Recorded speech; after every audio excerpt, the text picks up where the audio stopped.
All right. All Tick right. tock, tick tock, time to rock. Merry Christmas to all the Christians and Muslims and Jews and atheists and agnostics and Hindus and Buddhists. I'm here with my friend, the Apostate Prophet. AP, how you doing? Good, good. How are you? Good. Merry Christmas, AP. Merry Christmas, David. Merry Oh, Christmas, everybody. see, we didn't plan that. I was testing him because Oh, happy no, holidays. yeah, Sorry. I was there was an episode of 30 Rock when there's a there's Alec Baldwin's character, and he plays this super conservative dude, and he's sending out his Christmas cards with his wife or fiance or whatever, and the Christmas card on the front it says Happy Holidays, and then you open it up and it says is what terrorists say, Merry Christmas, and Wow. so that's cool. No, but was just testing the Merry Christmas waters because I've been having some interesting discussions lately. Of course, there are Christians who think that like Christmas is like the worst thing ever, and it's paganism. I was live with Mike Jones from Inspiring Philosophy the other day. He's this guy is this guy's done some really insane research into a topic it would never occur to me to research much at all. But I mean, he would have entire books on like the origin of mistletoe and stuff like that. And so it's Really? yeah, Yule logs and stuff. I'm like, how are there entire books on this stuff? Anyway, so he did a bunch of research, and we basically gave people 2 hours to show us that these stories about the pagan origins are true. And I noticed something because I didn't have much of a position, right? I've never studied it, but I was looking at the chat, and they would be, yes, Christmas is pagan. It came from the Assyrians. Yes. And I would look at the next comment. Yes, it's pagan. It came from the Babylonians. I would look at the next one. Yes, it's pagan. It came from the Egyptians. I would look at the next one. Yes, it's pagan. It came from Norse mythology. Yes. It's like, wait a minute. Some of you guys got to be wrong here. And basically we gave people the entire program to actually back up. Like here is an ancient source saying that this was a practice with Christmas trees and so on. Every one of them got shot down. At the end of the day, the only thing that could legitimately be defended was that pagans did have the practice of giving gifts on holidays. So that was it. That was gift giving is pagan. Uh-huh. That was the closest thing anyone could get to arguing that Christmas is pagan. Anyway, point was we got that. We've got we've got Christians who are mad at Christmas, but we also have, believe it or not, Muslims who don't like Christmas for various reasons. How could that be? Yeah, and so I didn't know where you would stand, but I suspected you'd be fine with Merry Christmas, and you didn't disappoint. Yeah, I don't know. It is kind of problematic. I feel offended when I hear the words Merry Christmas. I feel like my blood starts boiling and I don't know what to do. But then I just accept it and I go along with it, and I think there is nothing I can really do to stop this, and I just go along and respond with Merry Christmas. That's what I do. That's what I do in life. That's how it usually works. Yeah. That's right. You are a very easily offended guy. Yeah, yeah, yeah, You even got upset when some Muslims started making up some nonsense about you supporting incest or something. You yeah, you, yeah, yeah, you even got upset at that. I mean, come on. yeah, How yeah, yeah, yeah. how thin is your skin? I'm very thin-skinned. I'm very thin-skinned. It might look like this, but But it's but I'm actually very. really thin. It's actually very thin. Everything gets through very easily. People say that I had endorsed incest, that I am for incest, that I support incest, that I think incest is an amazing thing to do, Hmm. and I just get offended over that. I really don't know what's going on Yeah, with me lately. yeah. You gotta see a counselor or something. Yeah, yeah. I get death threats, and I'm like, I get offended about that. I have no idea why. Anyway, I see some boom squatters, some boom squad members over there in the chat. Hindu historian, how you doing? What's up, Boom Squad? What's up, boom squad? I'm Let's I'm see. in the Boom Squad too. Oh yeah, you are. Yeah, I We have got that thing, that we green got thing. Hindu historian. We got Cheryl R. We got Don DBB. We got Revolution Renaissance. We got Connor Terrell. We got Eric. And there's Apostate Prophet. Sup, Daj Mitch. All right. What are you laughing What, at? what is that? Huh? I just saw a comment. It says, "I'm not into incest, but $20 is $20." What is that supposed to mean? I'm trying to. It's Anyways, funny because I was just about to say we got standards and practices. Who's the person on the boom squad? But that fit. That fit with exactly what you're saying. I said we got standards. We got standards. All right, everyone. Well, right now we are going to take a look at some video clips of Muslims giving different perspectives on the question of whether it's okay to wish Merry Christmas. Now, I personally do not care much whether, if I were a Muslim, I would probably not be wishing people Merry Christmas. Given what Muslims believe, if you don't like saying Merry Christmas, there are people who will lose their minds over there. How dare you not say Merry Christmas or something like that? No, I think that's silly. But in going through some of the comments by Muslim scholars and apologists and lecturers in their videos, you start seeing kind of different Muslim approaches towards how they interact with others and towards how they understand various things, and also how they end up condemning each other to hell sometimes. So this is a little interesting. What was your perspective, AP, when you were a Muslim? Were you because you used to live in Germany? So yeah, yeah. was it like, did you care at all? Did you wish people Merry Christmas, or were you like a no, that's a Ram guy? Well, it was a problematic thing. It was, when I was in Germany, I wasn't really that strict into the Islamic position. I was just a Muslim, and I would witness what my parents say about it. I would learn what they say about it, what the elders, what people around me say, and the position generally was, which I also accepted at that young age, that saying Merry Christmas is haram, that it is forbidden, that it is evil, that it's bad, that it is basically hellfire. Because what I learned was that celebrating the occasions, the holidays of the infidel, the kafir, means being one of them. It is based on several Quran verses and several hadith, which are about whoever imitates the infidel is one of them, and whoever celebrates their holidays is one of them. So what we were taught was basically, if we celebrate Christmas, and if we celebrate together with them, if we do things that they do on Christmas, then we are one of them, which is a very terrible thing in Islam. That means basically that you're buying a ticket to hell, and especially if you are aware of that and you do it anyways, that is a huge major offense. Especially later in my life, when I became very religious, I adopted that position very much. So it was totally a no-go for me to say Merry Christmas or anything alike. Yeah, and that's because we're going to be looking at. I think I pulled up some clips from four different Muslim speakers, but that's basically the position of Zakir Naik. Zakir Naik's position is, yeah, maybe if you don't know, you'll be okay. Maybe if you don't know what you're doing, you might be okay. Allah might forgive you. But if you know, boy, you are in trouble. So yeah, we're gonna take a look at a couple of those. So basically, guys, what we're gonna do, we also want to, it's Christmas time. It's Christmas time, so we want to be kind of laid back here. So we'll be taking questions and comments throughout this program. We'll probably watch a couple of video clips. Because for some of them I have a couple. So I have a couple from Shabir Ali, a couple from Yasser Qadi, a couple from Zakir Naik. We'll look at a couple different clips, and then just take it slow. We'll read through some comments, then look at a couple more video clips and hang out for a little while. All right, but first, shout out to Stud Muffin. Stud Muffin. I don't know how you took my name.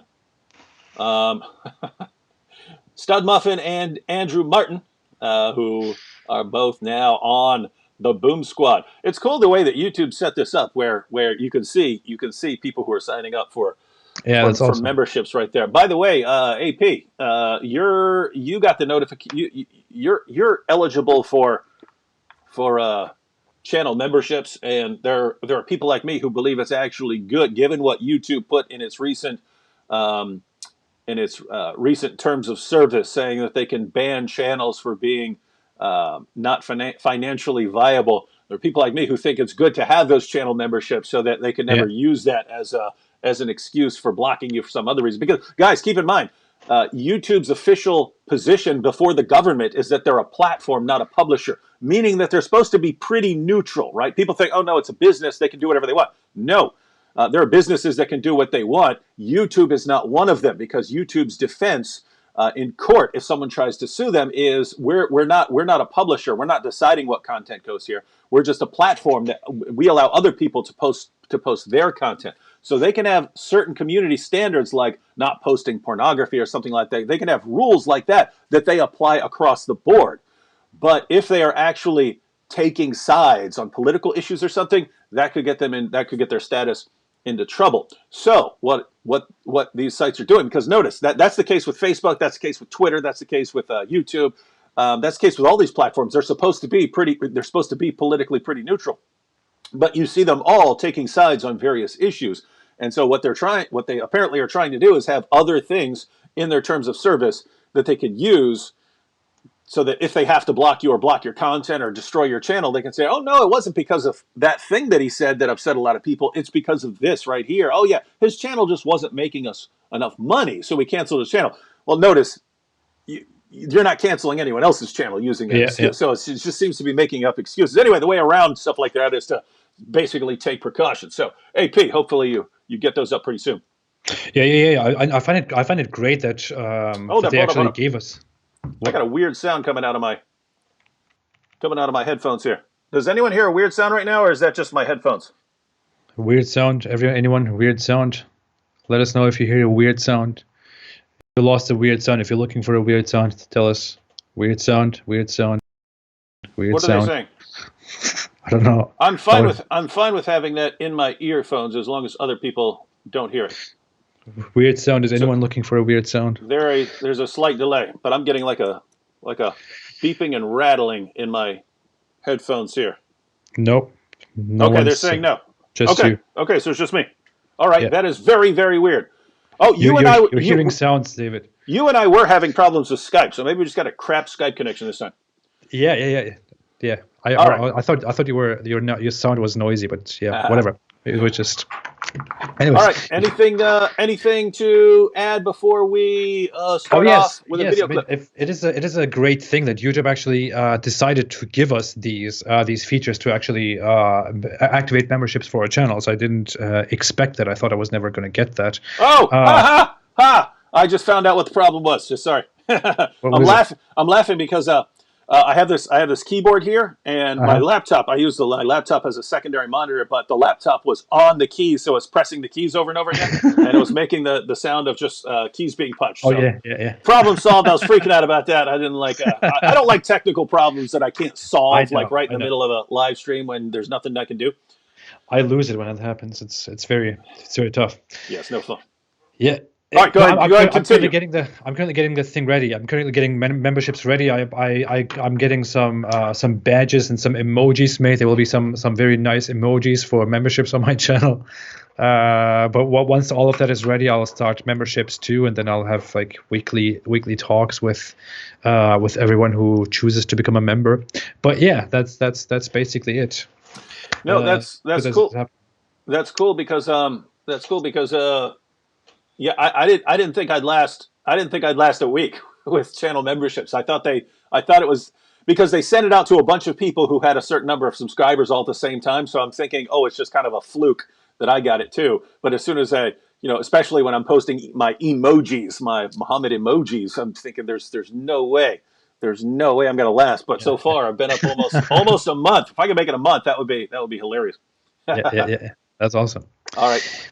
All right, fantastic. Some people ask why I move so much. That is because I have for those who have missed it, or for those who can't make the correlation here, I had anxiety issues throughout the year of 2019. We're in 2019, right? Yeah, I've had anxiety issues, and those anxiety issues kind of gave me these symptoms where I have to move around, or it just makes me feel like I'm freaking out or whatever. So especially especially if we start a live chat, I usually have anxiety in the first 10, 15 minutes, and I often do these things where I scratch my back for no reason at all. It's these are all anxiety things. So Well, yeah, I mean, see, anxiety serves a purpose, right? It yeah, energizes you, right? Your body's telling you something's wrong, and it's getting you ready to do something. The problem with yeah, anxiety is it's basically it's a kind of a normal biological process, but it's out of whack, right? Like yeah, you're yeah, supposed. It's good for your body to get that jolt of energy and nervousness if you're in a dangerous situation. You know, it's called the fight or flight mechanism, right? yeah, You yeah, yeah, you get a burst of energy, so you can either run or you can fight if you need to. yeah. The problem with anxiety is it's out of whack. Like I have a problem with my ears, and that they will turn bright red at just completely random times.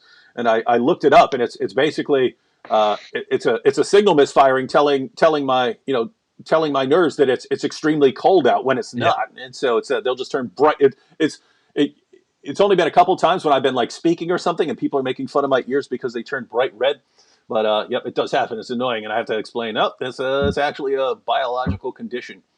That All is right. interesting. So thanks to Record Hispanarium Rex for the super chat. So thank you for your work, guys. God bless you both. Please note, Israel and Mossad don't have anything to do with this payment. Well, guess what? That's exactly what we would expect Mossad to say, right? Yeah. They're not going to come right out and say, hey, we're Mossad. So nice try. Nice try, Mossad. Revolution Renaissance says AP and Wood too. Come to Europe and start presentations. We can go snowboarding to the mountains or dive, set up bases, recruit people, be mainstream.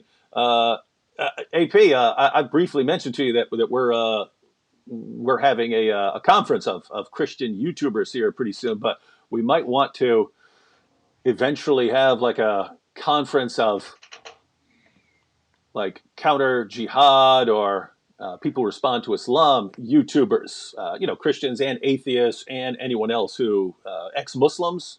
I guess ex-Muslims probably already have conferences, right? Yeah, they have. I don't know. I'm kind of. I said this before. I should say this more often to them. Maybe they are kind of. They are a different kind of active. Their activities and conferences are mostly based on ex-Muslims helping each other and being aware of each other, forming a community because they often feel alone and stuff like that. I think there is a lack of ex-Muslims going out and criticizing Islam. Yeah. It needs to be done. I always want to work toward that direction and do something, but yeah, if I could just do all the things that I have on my mind. It is awesome. It is awesome what's happening. I've told you before. I mean, when Nabil became a Christian, it was rare to hear from ex-Muslims who are actually out there criticizing Islam. I mean, there were a couple of them, right? And now they're kind of everywhere. So it's pretty awesome. All right, let's get a shout out to Kathy Martin, who joined the Boom Squad. Boom Squatters everywhere. And Boom Squad gets perks. I've been giving them the Boom Boom Room episode, the one I released. They got it early. All right. Quick question, just from Muslim here. Who I think I should read a comment from Muslim that he posted earlier because it's got to be in record books of like how angry and offensive he was trying to be. But he said, just quick comment, just because it's so easy to respond to. Answer me if you can defend your religion. How does abortion become wrong when your God human sacrifices its child? Guess what? Oh my God. Muslim. Jesus was not a child when he died on the cross. He was in his 30s. All right, so he's not a child. If you don't know that level of basicness, then you should go. You and I, we respond to Islam a bunch, but we also study it a bunch.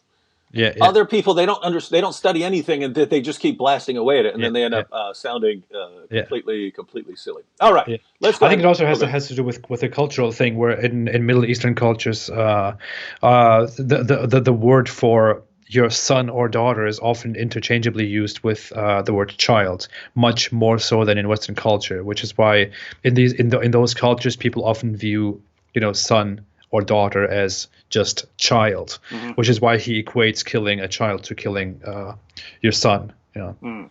I think that's kind of where It's this like killing a person, baby. Muslim is coming from. Yeah. Yeah, the other a couple other issues there, Muslim, because I could go on. I mean, there's no end to the silliness of your comments. Um, Jesus did so willingly, right?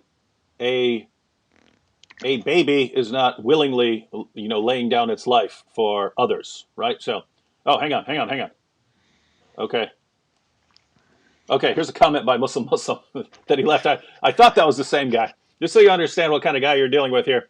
He says, "Your God begot a bastard, and human sacrificed its child." Oh, this is definitely the same guy, because I was thinking maybe it's a different guy who goes by Muslim, but notice he's along the same lines, right? A weird obsession. Your God begot a bastard, and human sacrificed its child as itself in your pagan death cult. Reminds me of family murder, like how you hammered your drunkard pagan father from behind until he cursed your offspring, and you got two drooling, handicapped, ugly, deformed kids, David Wood. How does it become wrong when your pagan god human sacrificed its own bastard child onto a pagan cross? Surely you have a great example to imitate there. Well, yeah, Yeah. I've got I my good example to imitate, but you certainly imitate your example, Muhammad. you're a fantastic human being, Muslim. Yeah. You're a wonderful, fantastic human being. Thank you for showing to everyone what kind of an amazing person comes out to defend Islam. Typically, you're not disappointing at all. You no disappointment to the regular rule that we always over and over observe, where Muslims come out and defend Islam in such a terrible with such terrible personalities. You are a piece of filth, you moron. Hey. Well, Ah, let's be nice. You got to understand he's raised to take Muhammad as his moral example, and this is this, and Muhammad's companion. So you've got Abu Bakr, who told a pagan, go suck Allah's clitoris, right? Allah was a goddess that the guy believed in. He said, basically, go perform oral sex on yeah, your yeah. goddess. And then Muhammad said, hey, if you want to brag about your lineage, you tell them go bite their father's penis and stuff like that. And so this is how these guys would talk to people, and shouldn't be a surprise guys like uh, when we got guys like our good friend here. With that said, Yeah, sorry, I lose my temper easily with these people, but all I just have no patience for that at all. It's disgusting. Ah. right, one more comment here, because this is actually a good question. He says, how does Islam promote lone wolf terrorist attacks? I know that jihad is prescribed through an organized Islamic state, but what about lone attacks? You have any comments on that? I don't even get the point. Oh, Like, he's basically saying, because there are people like Robert Spencer, who points out that um, in sort of the dominant Islamic position over the centuries, it's been that only the caliph can call for offensive jihad. But Medhead, even if you look at Spencer's what Spencer has pointed out about Islamic thinking on these topics over the years, you have offensive jihad and defensive jihad. The idea is defensive jihad, you're allowed to do that anytime. And that's why groups like Al Qaeda are always very careful to point out, we are attacking you here because of this thing that you did. They're not claiming to be the caliphate or something like that. That's not what Al Qaeda did. ISIS did that, right? But ISIS could actually go out and wage offensive jihad, going out and subjugating an area. And they don't have to say, we're subjugating you because of this thing you did or something like that. We're subjugating you because you're not Muslims, right? They uh-huh. believe they could do that because they were a caliphate, and the caliphate can call for offensive jihad. And Muslims who believe that that is the caliphate are, according to Muslim sources, obligated to obey their leader. But when it comes to defensive jihad, if someone has done something to the Muslim community, you have commands to go ahead and do something back to them. So, Medhead, the idea that is behind a lone wolf terrorist attack is, if the idea of a lone wolf is, he believes that this place, this country, or this group, or this leader, or whatever, has done something to attack the Muslim community, and therefore he is allowed, according to Islam, to retaliate, right? And you don't have to get that command. You don't have to get that command from from a caliph or something like that. So you have lone wolves, and then you have groups like Al Qaeda, and then you have something like a caliphate or a Muslim nation or something like that. But they can wage jihad in different ways. Well, I think let's set something straight. I mean, we don't always have to make a well argumented, sophisticated explanation to why a random person who happens to be a religious Muslim goes out and kills people. And they don't necessarily do that because they completely fit into the picture of the perfect Muslim, of the perfect individual who follows Islam word for word and step for step. It's we don't have to make that explanation. It is very simple that many individuals in America, in the West, here and there, go out and commit these acts, commit acts of violence, commit acts of terrorism. And when they commit these acts of terrorism, they don't, they might not be completely in alignment with what Islam teaches. They might, you could even accept an Islamic apologist's argument when they say, well, this person did not fully act in accordance with Islamic teachings. Okay, that's all right. He might not have acted in accordance with Islamic teachings completely, but that's not the point. That's not. No one is claiming that a terrorist, that a lone wolf, that a murderer, that a disgusting human who goes out and kills 50 people is a perfect Muslim. What people are pointing out is that this person, it was influenced or heavily influenced by Islam in carrying out the attack that this person carried out. No one is claiming that he was the perfect Muslim, the perfect Islamist. We're just pointing out that he was influenced, that he was motivated by Islamic scripture, by Islamic sentiments, and that is simply true. I mean, those people, for example, that guy who was himself gay in Florida and who went out and massacred people in a gay club, or I think that's what it was, right? Yeah. If I'm not completely wrong on the matter. He was definitely not a perfect Muslim, and he didn't completely follow the rules of Islam in the most amazing and most perfect way. But he was inspired by the Islamic religion, by the hatefulness and by the readiness to be brutal and to be aggressive by Islamic scripture. He was inspired by that, motivated by that, to go out and carry out his massacre, and that is the entire point. I don't know if this is clear enough. It is not about whether this is in complete accordance with Islam. It's that Islam influences people with its hatefulness, with its praising of Islamic warriors, of Islamic jihad, to go out and commit acts of violence. Yeah. So let me see if I can put the points together. So basically, under Islam, under the rulings of Islam, the commands that have been handed down by Muslim scholars, there is a trend in Islam that only the Muslim ruler, the caliph, should be able to call for offensive jihad in terms of going out and subjugating areas and so on. And so that would have to be someone like ISIS.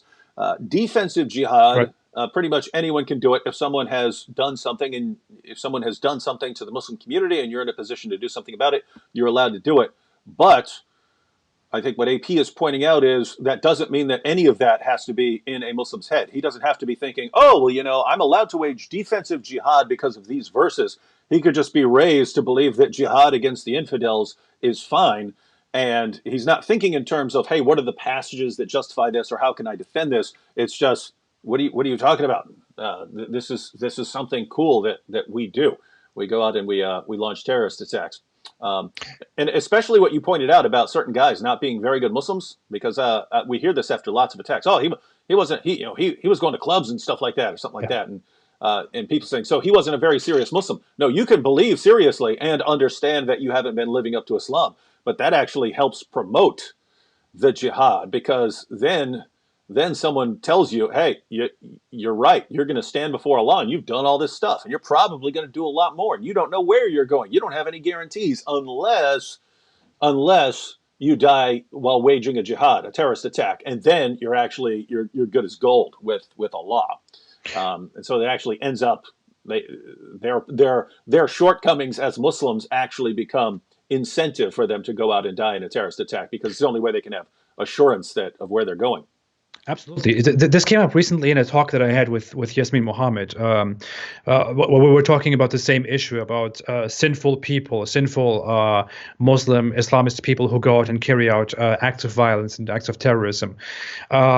These people might not be perfect Muslims, but especially if these people are sinful people, and if these people also learned, just like almost every Muslim out there, like every other Muslim out there, learned throughout their lives that Muhammad and his followers and the Islamic warriors lived and died for Allah, and that they fought for Allah, that they had courage without any limit, and that this is what made them great, that fighting for Allah is what they lived for, then a sinful person living in America who looks at his life and who thinks I am such an awful person, I am not living up to the standards of a Muslim, of what Allah demands of me, I have committed these sins and that sin and whatever.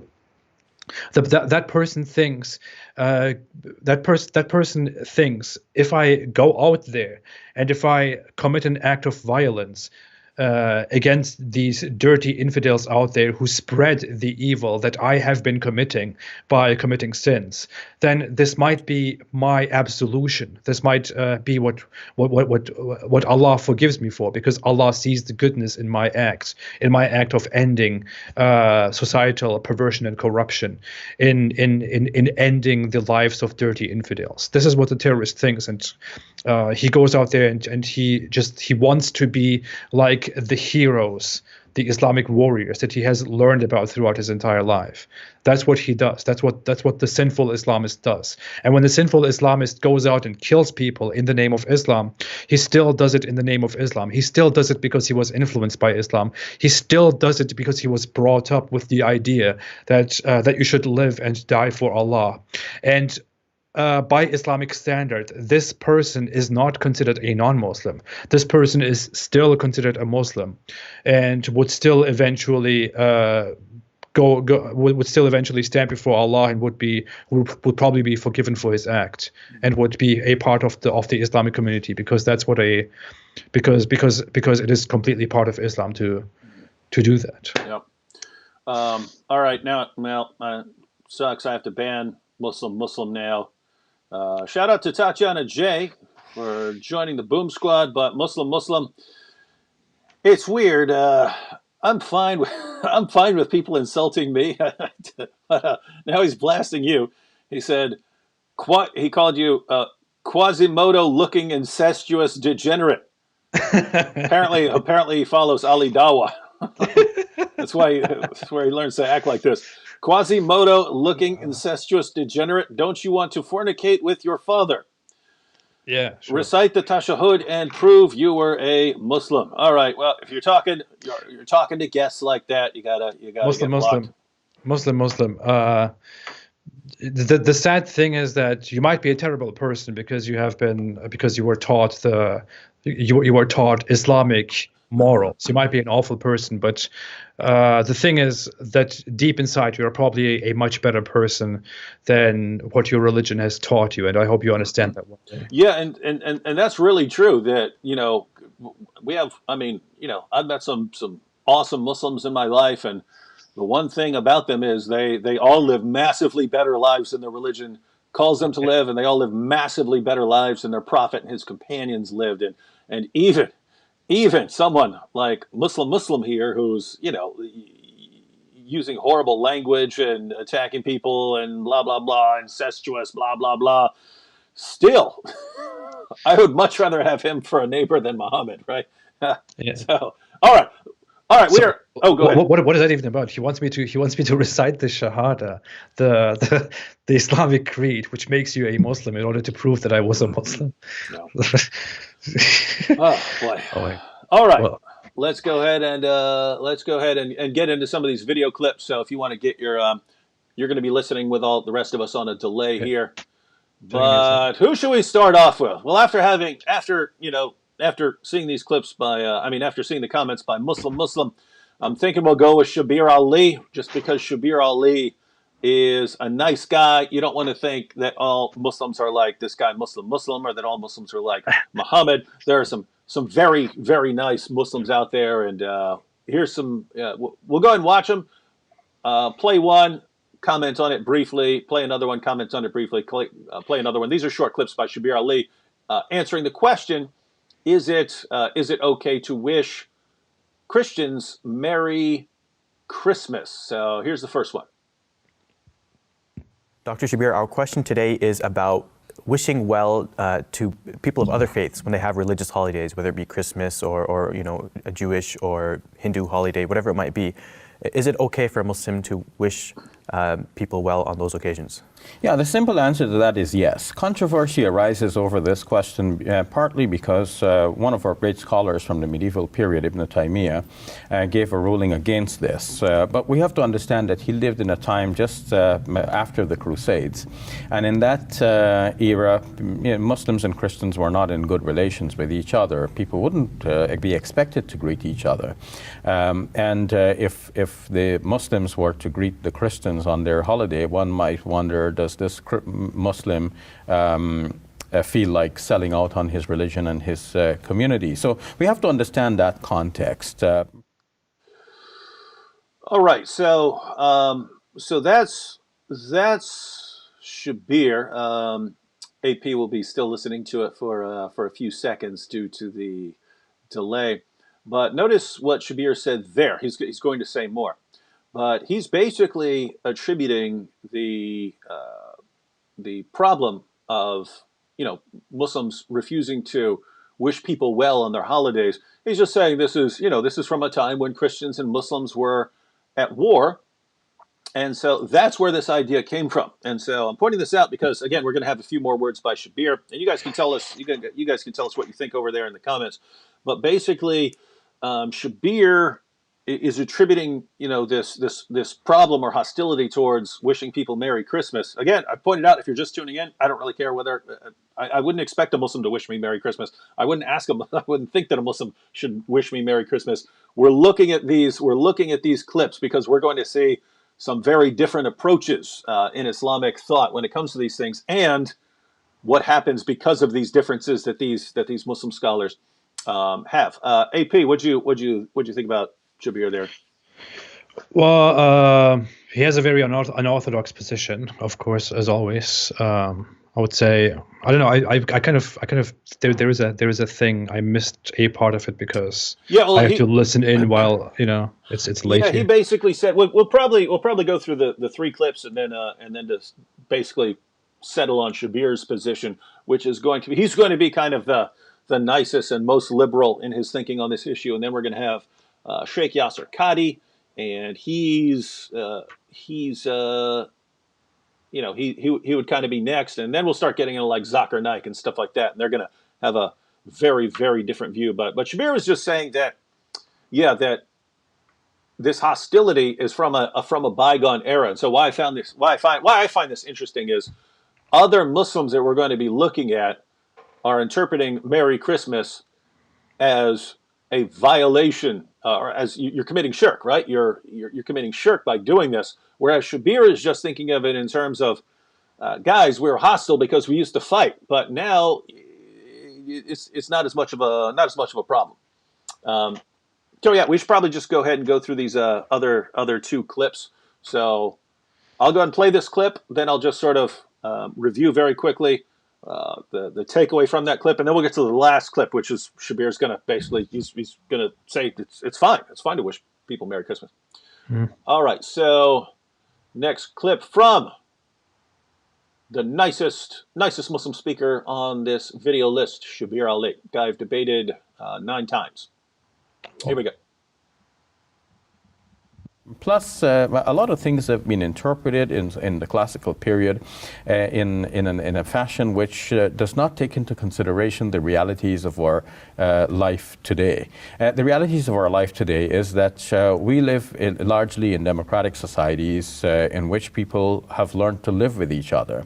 They live in harmony and they wish each other good on occasions, well, all of the time, and especially verbally on special occasions. So non-Muslims would greet Muslims on the day of Eid. Politicians will come into the Muslim mosques, especially to deliver in person the greeting of Eid. Now, in doing so, one is not saying, I agree with your religion. They're just saying, I recognize you as fellow human beings. We have special days. You also have special days. We know that this is a happy day for you. We want God to multiply your happiness on this day, which is so special to you. We're happy that you are happy. So a similar attitude should be what governs the Muslim behavior as well. Well, we know that other people are happy on their special day, and we want God to increase their happiness. There's nothing wrong with that. All right, so Shabir here, he compares politicians or other people wishing Muslims well on their holiday. So if you were talking to a Muslim friend and you said, "Hey, happy Ramadan," he's pointing. It's not affirming your religion. It's saying, "Hey, you're a person. I have respect for you as a person, and so I'm just I disagree with you, but I want you to be happy," or something like that. And he's pointing out you're not affirming their religion, and so he's drawing the comparison here that if you're a Muslim and you say Merry Christmas, which is, by the way, this is part of the reason that you're going to have disputes over something like this, is you say Merry Christmas. Being merry just means like being happy and joyful on Christmas. And so you're not saying, "Hey, I agree with you that Jesus Christ is the only begotten Son who entered creation on December 25th," and things like that. You're not, you don't. He's pointing out you don't have to be saying all of that. You can just be saying, "Hey, I want you to be happy." All right. So, did you have a comment before we play the last clip? Yeah, the thing is, Shabir Ali makes a lot of sense here, Mm-hmm. but the problem is that Islam is not supposed to make sense. Mm-hmm. Islam is not supposed to make sense in the way that Shabir Ali makes sense here. He says it was different back then. There were hostilities and people weren't living together, weren't mixed. They were separated, and that was the holiday of the enemy and whatever. And today we live in democratic societies and we have diversity and all that stuff. But that's not really how it was meant to be, according to Islamic sources, according to the Quran and according to Muhammad's words. This is not really how it was meant to be.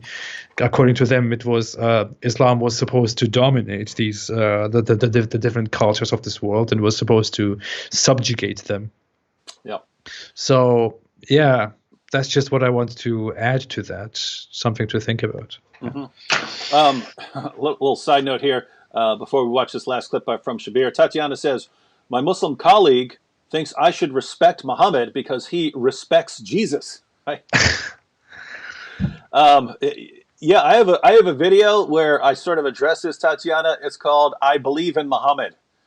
So go ahead and search on my channel for "I Believe in Muhammad." Or if you just type into the search engine, David Wood, "I Believe in Muhammad" or something like that, the video should pop up. But basically, I say I believe in Muhammad, but you know what? I believe that he was a devout Christian who believed that Jesus died on the cross for sins and rose from the dead, and he believed that Jesus is Lord. But later, followers of his corrupted his message and then changed it into what we now think of as Islam. So what we now think of as Muhammad just wasn't Muhammad at all. The real Muhammad was a devout Christian, and I believe in that devout Christian Muhammad, and I believe, so I respect him. So you have to respect my views here. A Muslim's not going to think of that as respecting Muhammad, to say that the entire history of Muhammad has been corrupted and that Muhammad was a devout Christian. So hopefully you can use that, and once he understands that, then you can say, so from my perspective, you're not really respecting Jesus. In fact, you could point out that, according to Islam, if you actually dig below the surface, Jesus turns out to be the most epic failure in history, right? He's born of a virgin. He has the most miraculous life in history. He's the Messiah. But think about this, Muslims, and you Muslims can comment, what did Jesus actually get done? What did he accomplish? You could say he won some followers, but guess what? Those followers all fell away, and they couldn't stand up against the mighty Apostle Paul. And so the message was corrupted. And it wasn't just Paul corrupting it, it was Allah himself corrupting it, because he tricked and deceived people into believing that Jesus died on the cross, which led to belief that Jesus died on the cross for sins. And so basically, after Jesus was gone, you had two kinds of people. You had people who were bowing down and worshiping him as their savior. They're going to hell according to Islam. And you had people who were rejecting him. They didn't believe in him. And so they're going to hell according to Islam. So basically the result of all Jesus' work was that everyone's going to hell. The only thing Muslims can tell me that Jesus actually accomplished, according to Islam, was that he proclaimed that Muhammad was coming. And he didn't do a very good job of that because they can't even find the records, and that even those records have been corrupted, right? So if you're when Muslims, it's just amusing for Muslims to say we respect Jesus when everything they say about Jesus is actually an insult. Yeah, I made a video about that too, which I called "Muslims Love Jesus So Much." Yeah, with a heart. They sure do. All right, let's check out this last Shabir clip where he's going to give his official ruling, which, sadly, as we're going to see, is going to, according to people like Zakir Naik, this is the sort of thing that will get Shabir Ali sent to hell. So this is why we're bringing this up. Again, I don't care if someone wishes Merry Christmas or not. I don't care if a Christian wishes me Merry Christmas. I don't care if an atheist does, a Muslim does. Totally irrelevant to me. You can say whatever you want. I don't care if you say Happy Holidays or if you just, say, David, I can't stand you. I don't care. But some interesting things do emerge when we look at different Muslim ways of responding to a simple question like, should we wish Christians Merry Christmas? Right, so here, final Shabir Ali clip. Some people think that by saying Merry Christmas to our Christian friends, that means we're approving of the fact that they worship Jesus. But the greeting itself has nothing to do with that.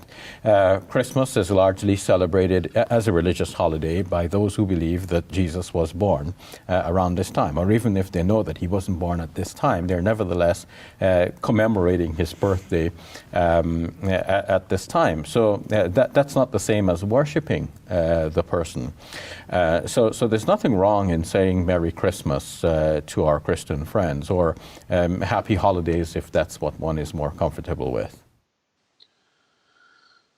So the takeaway there was Shabir Ali said it's perfectly fine to wish someone Merry Christmas, because in saying Merry Christmas, if you're celebrating the birth of Jesus, well, there's nothing wrong with celebrating the birth of Jesus. So it doesn't mean you have to believe in the incarnation or the deity of Christ or the Trinity or any of these things just to say, be happy on this holiday where you celebrate the birth of Jesus. Keep in mind, Muslims believe in a virgin birth too. So what's the problem here? Well, we're going to see a problem because he just put his foot down and said, it's okay. And other Muslims are going to say that is not the case. And they're going to say that basically Shabir is heading to hell for saying that. And they're going to say that what Shabir has just done is worse than murder. It's worse than killing someone, what he just told. And actually, it's far worse because this isn't just some random Muslim wishing people Merry Christmas. This is Shabir Ali influencing the Muslim community to say that it's okay to say Merry Christmas. And according to some of the Muslim speakers we're going to look at here, he basically just said, do something, everyone just go, it's fine to do something that's worse than murder. And so this is very, very bad stuff, ladies and gentlemen. So Zakir Naik is basically going to condemn Muhammad to hell, and others will say that what Shabir did is worse than mass murder there. So it is, by the way, something that I learned too when I was in my Muslim times, and I also see that often explained by Islamic scholars, especially by the very traditionalist ones, that celebrating Christians, for example, for their holidays means approving of what they are celebrating. It means participating in their kufr, in their blasphemy, in their big great insult against Allah. If you say Merry Christmas, then you are approving of what they are doing, which means you are with them together insulting Allah, and that it's therefore wrong. Mm-hmm. Yeah. Quick question here from Medhead. Let's see here. So Medhead says, darn it, why did this get smaller? I accidentally. There we go. All right. There we go. All right. I've got the positioning down. All right. Medhead says, I was raised a Muslim, but left. That's good. But have a very difficult time accepting Jesus' divinity as equal with Yahweh. Bart Ehrman and Rabbi Tovia Singer convinced me, and I've read Bible twice. What do I do? Well, I would suggest actually reading the like a case for the deity of Christ from like a respected Christian scholar who deals in this area, right? Keep in mind, Medhead, if you just go out and you look at what all the critics say, almost any position sounds unreasonable, right? You could take anything that you believe in the world. If you just go out and say, let me find people who are condemning and attacking this, it's not going to give you an accurate view. So it's good. It's good to keep the objections of people like Bart Ehrman in mind, but you want to see both sides of the story. So for that, if let's see. Okay, if you've read the Bible twice, then you have no problem with reading long books. So I would recommend a book called Putting Jesus in His Place by Ed Komaszewski and Rob Bowman. That's sort of the gold standard in cases for, in laying out the evidence as it occurs in the Bible. So it's called Putting Jesus in His Place. You can find it on Amazon. Read that, and then come back and tell us what you think. All right, AP, any thoughts or comments you want to respond to before we go on to two clips from Yasser Qadi? No, that's basically all I wanted to say. I was just thinking about something that I thought earlier today, which was I was thinking of making an animated parody of Muhammad and Allah, and then I was because people in the comment section are talking about the beard of Shabir Ali, and I was thinking since Muhammad requires everyone to have like no mustache and this weird beard, which is a very interesting look on the face. I was wondering if we were to depict Allah, would we also have to depict Allah with no mustache and a beard? And I was just wondering about that very mysterious question in my mind. I just wanted to share this. We do have to figure out how we're going to depict Allah in various video projects. But we do, interestingly, have some. Let us know. We do have some descriptions of him in certain sources and so on. So we can actually put all of those together and see what the descriptions say about the great God Allah. And make sure we get the great God Allah. Make sure we get him down. So, for instance, Allah is solid. there's a passage in Tabari where Allah, before he sort of animates Adam, he makes like a statue, but it looks exactly like Allah. So there's a statue, and so Satan is puzzled. He's wondering if this is Allah because it's not moving. So he's trying to figure out if this is Allah. So he crawls inside him and then crawls out his butt. And then he says, nope, I've realized this is not Allah because Allah is solid, whereas this guy is hollow. And so this is some of the great stuff you Where is that? That's in Tabari. Really? Yeah, if you type in, you could probably type in like Allah, Satan, Allah. If you type in the quotation, Allah is solid, I think that'll come up. But yeah, I've been wanting to make some videos on Allah, the man God. I never came across that. Because Allah. I mean, in the Muslim sources, I think indisputably has a physical body. But yeah, it's one of the things that needs to be pointed out. These are the sort of the significance of certain topics to polemics in Islam and Islamic belief. There are certain topics which really, really need to be blasted. One, about how frequently and all the various ways that they deify Muhammad, because that strikes at the very heart of their claim to, be these pure worshippers of Allah. But also that, their claims about Jesus and having a body and things like that. Gosh, Allah has a body. Any knowledgeable Salafi is going to demand it because of the passages where you just can't get around it. All right, do we want to take a look at what Yasser Qadi has to say, because he's going to be the other sort of nice guy here? Definitely. Meanwhile, dear viewers, please let us know if Allah should have a beard with no mustache or not. Thank you. You know what we should do? One night, if we're getting ready to make something, if we're going to make we're going to be doing some sort of video like that, we'll actually go live, and we'll just let people vote. Right? We'll just let people vote, beard or no beard. We'll just go down the list. Veil or no veil That's a good on idea. Allah.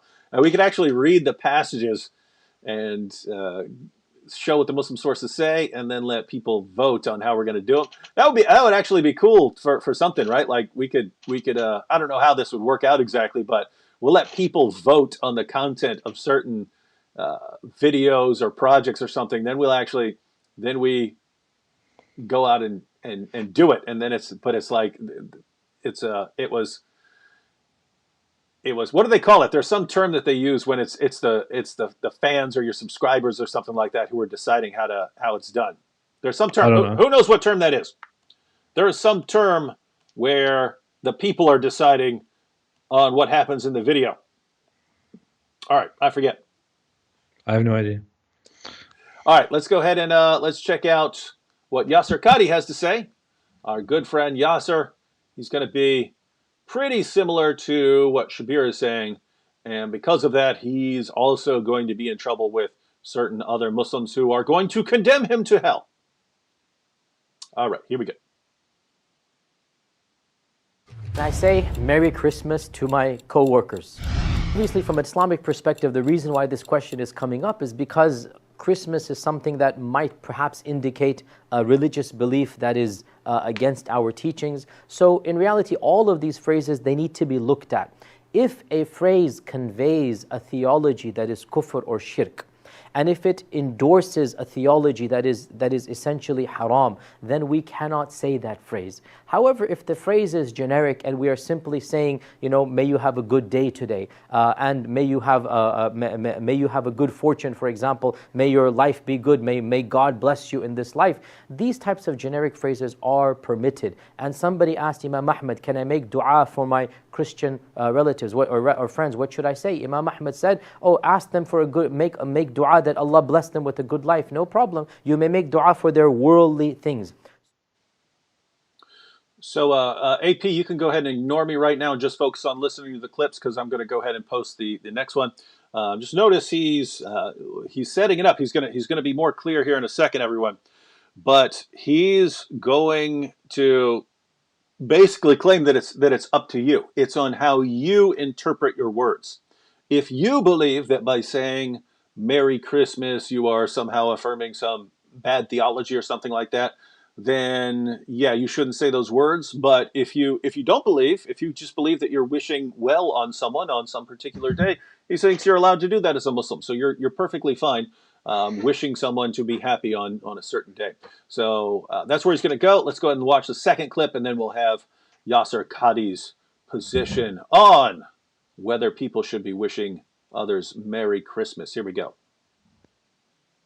So the question therefore is, do these phrases convey theological problems? If you think that they do, then they must be avoided. If you think that they don't, and it's just a generic phrase that says, may you be happy today, then these phrases would be permissible. It goes back to what these phrases convey, and frankly, different cultures and different times and places might actually convey different things via these phrases. So the question goes back to you. If these phrases convey theological impermissibilities, it is not allowed to use. If these phrases are generic and it's simply a well-wishing for that particular day, then they would be permitted.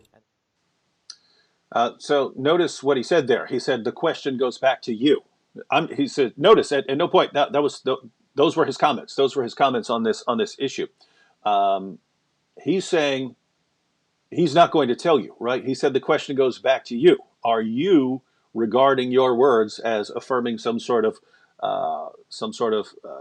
pagan theology or something like that, or are you interpreting your words as just wishing well upon someone? He's saying you have to decide. So he says that it basically flips back to you. And AP. You know what was interesting? If you go to the comment section on Yasser Qadi's video there, tons of Muslims in the comment section are going, so can I do it or not? Yeah. That's exactly what I was thinking. He's not actually answering any question. He's not actually clearing anything up, Yeah. Well, You it's can't say to Muslims the question goes back to you. The Muslims will be like, well, I'm asking you. yeah. See that, and that's notice that's a problem, and I talk about it fairly regularly. That in the Islamic way of thinking, you don't know what to do unless you're Yeah, told, right? yeah, You yeah. don't know how to go to the bathroom unless you're told, right? The answer is you have to step into the bathroom with your left foot first, and you have to squat while peeing. Notice, not sitting on a toilet. You have to squat while peeing. You have to wipe yourself with an odd number of stones. The importance of that in Islamic thought is you don't know how to do anything unless God tells you. You're in a state of ignorance until Allah tells you this is what you do, right? So if someone were to tell me, if I were to say, "Hey, should I say this?" Like as a Christian, if I said Happy Ramadan to someone, I said, am I really supposed to be saying Happy Ramadan? I don't know. I'd like to ask someone who is who studies these issues more than I do. And if he said to me, David, that's going to come down to you. You have to decide what you mean by those words. If you believe that you are somehow affirming Islamic theology, or that Ramadan was revealed, by instituted by Allah or something like that, if you believe you're doing that, then you shouldn't do that. But if you're just saying, hey, my Muslim friend, I want the best for you, even though I don't agree with you, I'm fine with this, then you're okay. If someone said that to me, that would, I could look at that and go, okay, I understand your point. Why? Because sort of morality in Christianity, it's more principle based than rule based, right? You have principles. You have principles that are given, like do unto others as you would have them do unto you. Notice you can figure out almost any situation what you should do. Should I knock this old lady over and take her purse? Well, no, I wouldn't want someone doing that to me if I were an old lady. I wouldn't want someone knocking me over and taking my purse. Should I do this? Should I do that? Should I hit that person? All you have to think is, would I want someone doing that to me? So it gives you the principle, but then you can think for yourself on how to implement and apply that principle in the world. So Christianity sort of encourages thinking about these issues. In Islam, you just have no clue. You have no clue what to do unless Allah is telling you this is what you do in this situation. So the result of having that over 14 centuries is someone like Yasser Qadi comes along and says, I'm not going to tell you what to do. I'm going to let you decide. And everyone's, what? Yeah, yeah. How can we do something like that? Yeah. It was a problem when I was a Muslim. When I think back now, and even previously, whenever I thought back, I noticed that when I was a Muslim, I would actually go through what Allah wants from me and what Muhammad asks of me, and what the Quran tells me. And I would think about what the right thing. What is the right thing to do according to what I'm taught. I thought I would have to use my mind and try to figure it out and try to be the best I could possibly be. But I realized very late that most Muslims don't think that way. Most Muslims they're just given instructions for every detail ever, and they just need to follow the instructions completely. If they don't know, it says enter the toilet, open the toilet door with your right hand, and enter it with your right foot, sit down and do this and do that, and then suddenly there is the toilet paper invented, and they can't find the instruction on what to do with the toilet paper, so they just go, well, I guess I don't use the toilet paper, right? This is what I do because I don't have an instruction for that. Well, this is legitimately a position that exists, by the way. That's why you have these. That's why you have these fatwas. That's the main use of fatwas, right? Yes, like yes. we hear, like in the West, just because of the media, we think of a fatwa as like a ruling to kill Salman Rushdie or something over his book, the Satanic Verses. But fatwas come out all the time, and the main purpose is saying, here's some situation that you don't have a clear ruling from Allah on. So what we're going to do is we're going to take something about Muhammad or something that Allah commanded, and we're going to try to apply it to this situation, and then you're going to have your new ruling. So you have your new rule that you can now follow. Oh, this is how I wipe with toilet paper, even though Muhammad said to wipe with an odd number of stones. And so, this it is interesting insane. system. Yeah. this is not something we're making up. It actually exists. I mean, some people in the West, who grew up based on Western culture, which is especially in the last 200 years. Arguably, some other people would suggest that it has been so for a much longer time. Very much built on the thought of thinking and of on reason, on philosophy, and so on. It is completely normal here in the West to think and to do what is reasonable, to do what seems to be the right thing to do.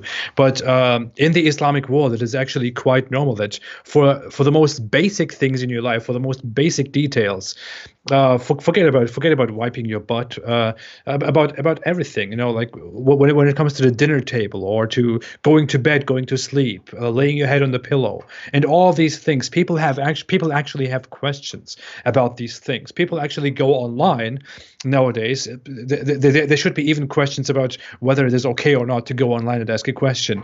But they are past that, and they go online and go on these Islamic websites to ask whether it's okay or not to use this specific pillow, or how they should put their head on the pillow, or how they should lay on their bed, how they should hold their fork, and what they should eat first on their plate, on their at the dinner table. These are really legitimately things that Muslims are concerned about. That this might seem like comedy, like a great exaggeration to people in the West, but these are really concerns, serious concerns that Muslim individuals in this world have, and that Islamic scholars issue fatwas about. So therefore, when Yasser Qadri says the question goes back to you, and you have to decide if it's right or not based on whether you are theologically approving of something or not, people actually don't really know what to do with that information. And that's why many Muslims come out and say, well, Yasser Qadri is committing shirk, he's committing blasphemy, he's approving of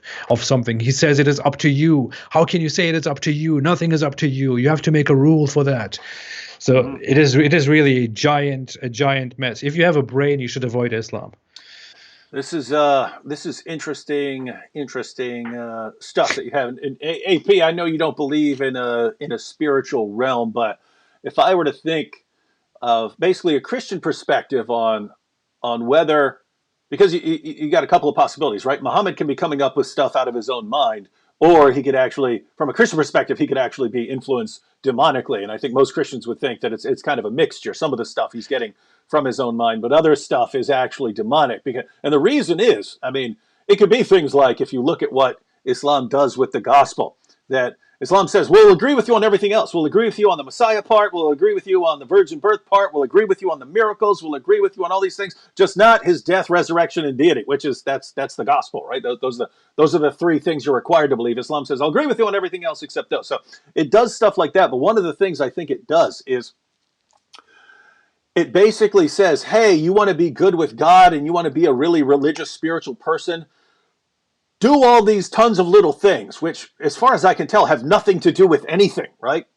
Whether you should eat with 3 fingers, right? I don't even know how many Muslim videos I've seen demanding that you eat with these 3 fingers, right? And you better not have a pinky in there. You better not have a pinky in there. You better not do it. All these videos going through these details, like, seriously, why would it matter odd number of stones or even number of stones? Why would it matter? Why would the number of dates matter? Why would all of these little obsessive weird things matter? And it seems to just be a system designed to keep you so busy that you don't have any time to think about whether this has anything to do with actually honoring God. And so just notice it's hey, if you dress in a certain way, you have your beard in a certain way. Or if you're a woman, you have your covering a certain way. And if you don't eat that thing, but you do eat this thing, you could be filled with the most vile hatred for other people that we've seen anywhere in the world. You could believe that torturing and slaughtering people and blowing people up is good. You could think that it's perfectly acceptable to have sex with prepubescent girls and to rape captives and to hire prostitutes. You could think that is all fine. But you know you're in good with God if you still have your beard correct and you have your head covering right and you're not eating that thing over there and you're not drinking that stuff over there. If you got those down, you could be basically a completely wicked and corrupt person in every way. But as long as you're doing these couple things, oh, you're in so good with God. You're so good with God. How do we know? Because you're exactly like your prophet. If you're filled with all this anger and rage and perversion and wickedness, but you're obsessed with doing all these little things that keep you busy, you're good with God. If I were to think what I would do, if I were a powerful demonic force, hell bent on inventing a religion that will keep people so busy that they can't see how silly it is, I could not come up with anything better Yeah. than Muhammad's religion. You might be lusting after children. You might have sexually violated women in a war. You might have done all kinds of terrible, horrible things. But you better be careful when you go to the toilet, how you sit down and how you squeeze it out. So You got to you squeeze it out. What's wrong with you? yeah, you got to be careful. Shout out to Johnny Avanti in the super stickers. I've never used a super sticker, so I'm always interested in I want to use it, man. what super stickers pop up because this is the first time I see them. He's got this one of this weird bean-looking character doing lifting weights. So anyway, that's cool. How many are there? Are there like hundreds of super stickers, or is there like 5 or 8 that you choose from? Anyone who's actually been in there and seen what the options are? I look. I found it now. Okay. All right. So quick comment from Muslim. I didn't know he was still in here, but maybe this is from earlier. Maybe it's from earlier. I'm still way back in the comments on here. Then we'll take a look at Zakir. We're going to go on to Zakir Naik, ladies and gentlemen. We're going to get Zakir Naik's perspective. And we're going to see him talking to a 16-year-old kid, but his comments would apply definitely to Shabir Ali and possibly to Yasser Qadi. But Muslim said, answer me, coward. I don't want to be a coward. I want to be a coward, so I better answer. Why did you hammer your father? Muslim, you can go to my channel. You can find it. It's the first video that pops up. Why I'm a Christian. I explain everything. I don't know why I would have to explain it again. But basically, psychopath. I have mental health problems. Back then, I had even more mental health problems. I was a nihilist, so I believe that there was no point to anything. I had a very low view of human beings. I regarded them as like disgusting, and so. Basically, you watch the video. I take you through all my reasoning there. Now, the only reason I pointed this out is because go ahead and watch that video, Muslim. I mean, think even if you're not really trying to learn anything, you're just trying to be mean. If you watch that, you'll get some more ammunition against me because I talk about a lot of horrible stuff that I did. So if you want to go post comments about me in places and say what a big jerk I am, you could do that, right? You could gather a bunch of information there, but. Do one thing for me. One thing for me. After you watch that video, just ask yourself the question. This violent, head-bashing, sick dude in mental hospitals and prisons converted to Christianity. What would he have done if he would have converted to my religion? And I'm referring to Islam. Ask yourself that, Muslim, because keep in mind, you might have loved me. You might have loved me if I had converted to Islam, because I would have been like jihadi of the year, right? Because I don't have basic things like compassion or empathy or something like that. I was born without those things, so I would have been jihadi of the year. So just keep that in mind. All right. Keep that in mind. and then once you've done that, then ask yourself what this tells you.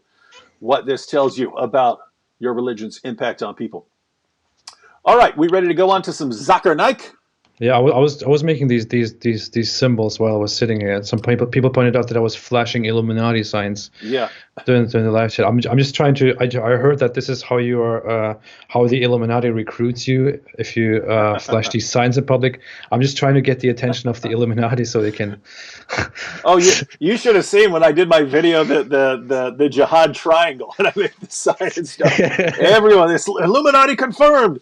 It's just amazing. What cracks me up is there are people like who are expressive with their hands, and so they talk like this all the time and stuff like that. And people will there are entire channels that will just take these little snapshots of you, like making all these hand signals and stuff like that. And yeah, they're Illuminati. I made a thing. There is a video There.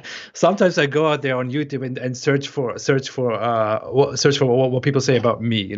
Just when I'm bored, I sit down with my wife and search for Apostate Prophet, and then I look at what all the Muslims say, and I just keep laughing because they think they're destroying me, and I just have so much fun watching those videos. And there's this one video which says Apostate Prophet just made our job much easier or something like that, and they took a short brief clip.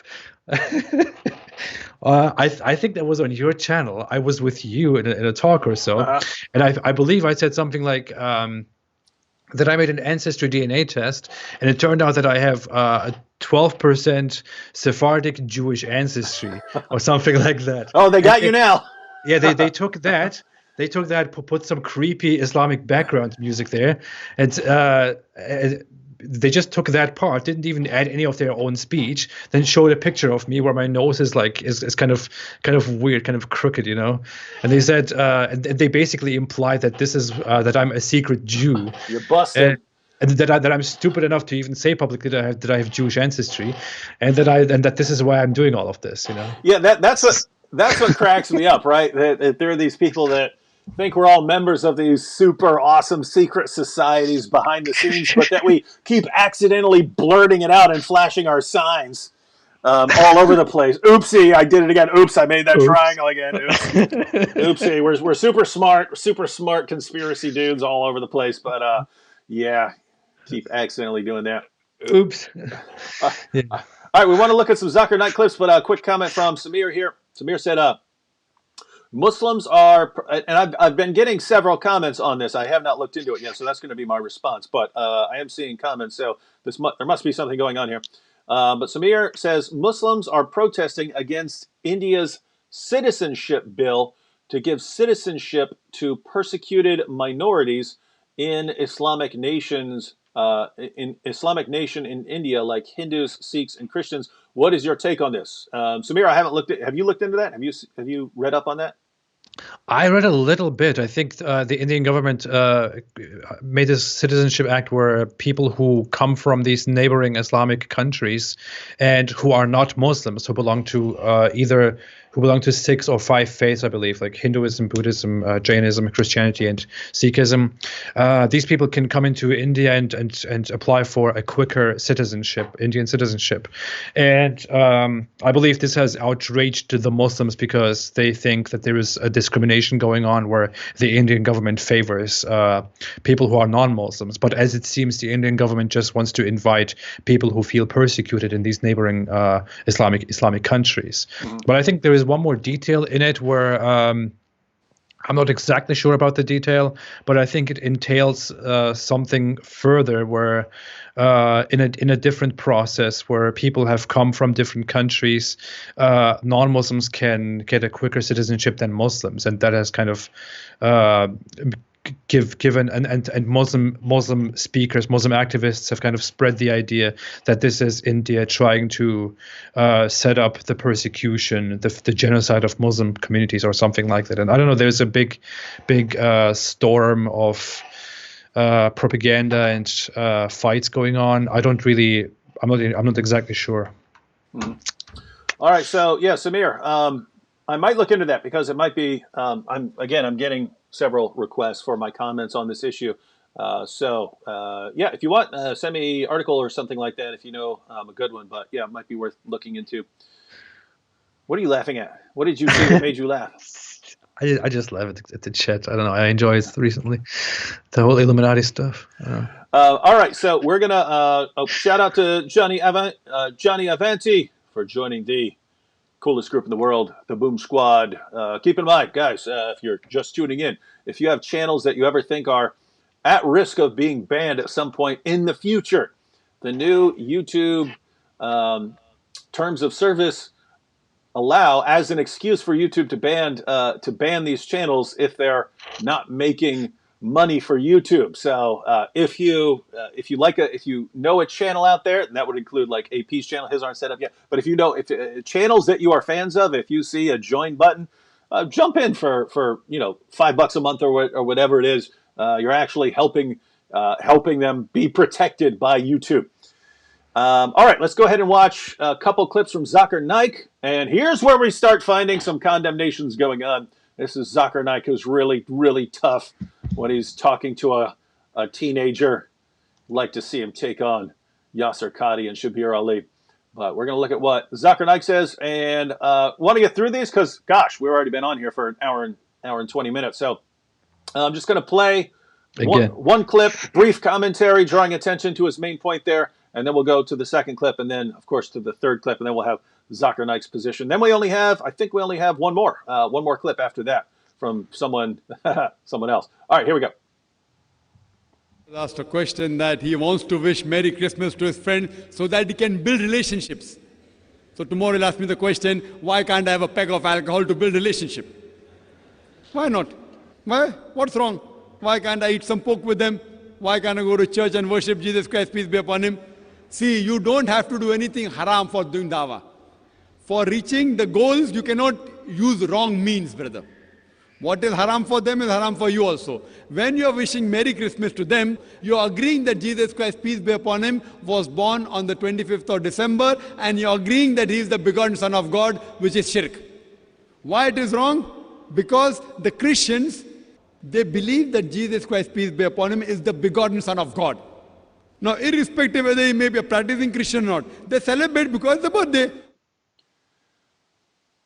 All right, so Shabir is obviously interpreting the words Merry Christmas in a very different fashion from the way someone like Shabir Ali was interpreting them. He's claiming that if you wish someone Merry Christmas, you are affirming the December 25th birthday of Jesus, which is interesting because, I mean, most Christians I know of would not claim that that was actually Jesus' birthday. We have a good idea of how the early Christians arrived at that date, but it was based on a very weird view that they tended to have, which was also a view that is present in Islam. But basically, the early Christians, certain early Christians, believed that a prophet is a prophet, or really any very important religious figure, right? Someone big. So your Moses, your King David, your Jesus, most of all, right? Any of these important figures, they're going to be conceived on the same day, on the same date that they die on, right? They had very weird views about like this divine harmony in the universe, and that was one of the things they believed. But it's actually in the Muslim sources that a prophet will be born on the same day that he dies. So slightly different. They were thinking of it in terms of conception. Anyway, they calculated their best estimate of the date of Jesus' death, and then so they're taking that as the date of his conception as well, and then they add 9 months to that to figure out when he was to be born, and they came up with December 25th. So we think all of that is weird, but yeah, so most people don't have that view. So most people are not going to say that, yeah, December 25th, that's when he was born. But Zakir Naik is saying, not only if you say the words Merry Christmas, not only are you agreeing to the date, but you're also agreeing that Jesus is the only begotten Son of God. You're affirming the theology by saying the words Merry Christmas. And all right, just wanted to clarify the point he was making there, and we want to go on to these next clips here. Brother asked a very good question. Brother makes a good point. Here we go. You ask the question, is saying Merry Christmas wrong? I mean, I'm telling you it is wrong. Okay. 100% wrong according to me. If you don't know what Christmas is celebrated for, like by mistake, if you don't know it is alcohol and if you think it is Pepsi and you have it, Allah may forgive you.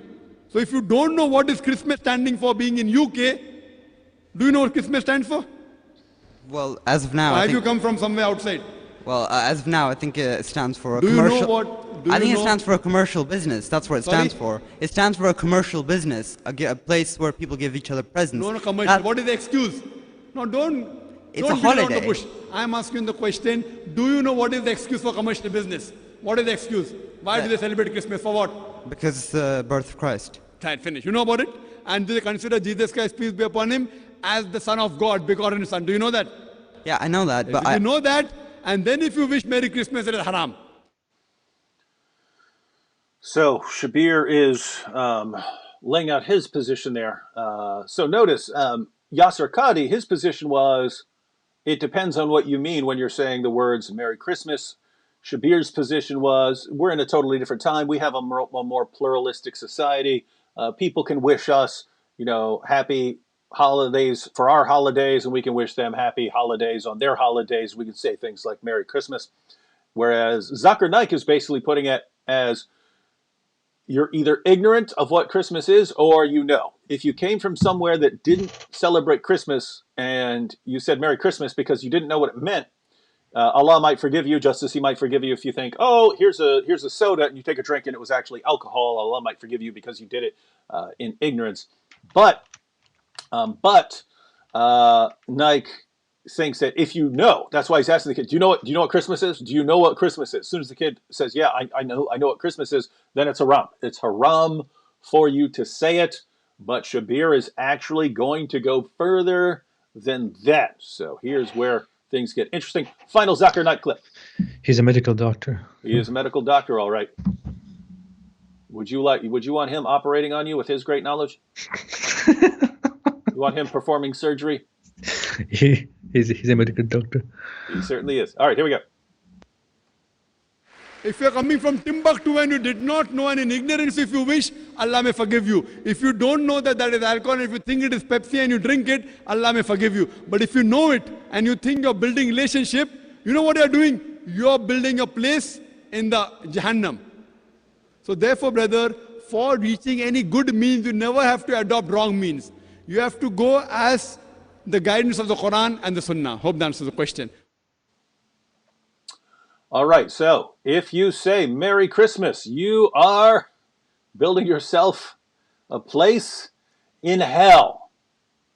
That's what he said, Jahannam. That's what he said. You're going to hell if you do this. And so that's why I pointed out, right, that if Shabir Ali, someone like Shabir Ali, is going and telling Muslims, hey, it's okay to wish people Merry Christmas. And Zakir Naik is sitting here saying, actually, you're telling them to do something that will get them sent to hell. So Shabir simply isn't, according to Zakir Naik, going to hell himself. He's convincing other Muslims to go to hell. And so, gosh.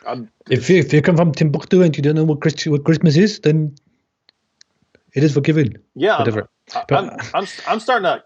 Gosh, I'm wondering if Shabir is safe from some of these, Zakir Naik followers. If he's being that,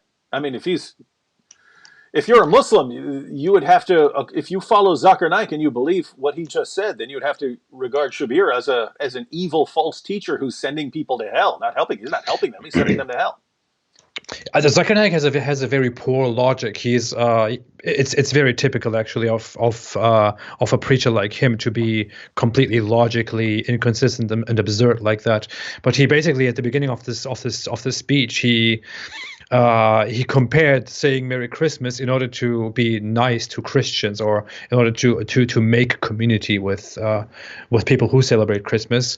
He compared that to drinking alcohol with them in order to be closer to them, or to eating pork in order to be closer to them. That's a false equivalency, and you don't have to be very smart to get behind that and to see what is wrong with that logic.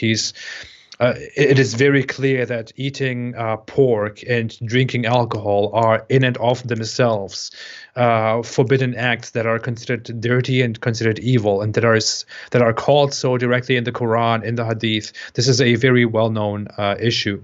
Whereas you don't have a clearly outlined rule that tells you that you are not supposed to say Merry Christmas, or you're not supposed to say Merry whatever to people who celebrate a different holiday. So comparing saying Merry Christmas to eating alcohol, to eating pork and drinking alcohol, is a very, very poor logic that someone couldn't have properly thought through.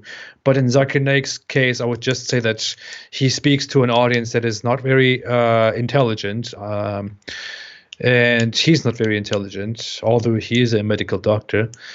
But it's very ridiculous. Even if he's a medical doctor. As far as I can tell, Zakir Naik does have a very good ability to memorize lists of references, right? He can memorize lists of references so that when you ask him, he can just spout them out. His reasoning ability is like among the worst I've ever heard from anyone in any position, right? Because keep in mind, guys, you can have different abilities in different areas, right? You can be great at math and absolutely horrible at you know, science or reading interpretation or something like that. Zakir Naik is great at sitting down and memorizing a bunch of references.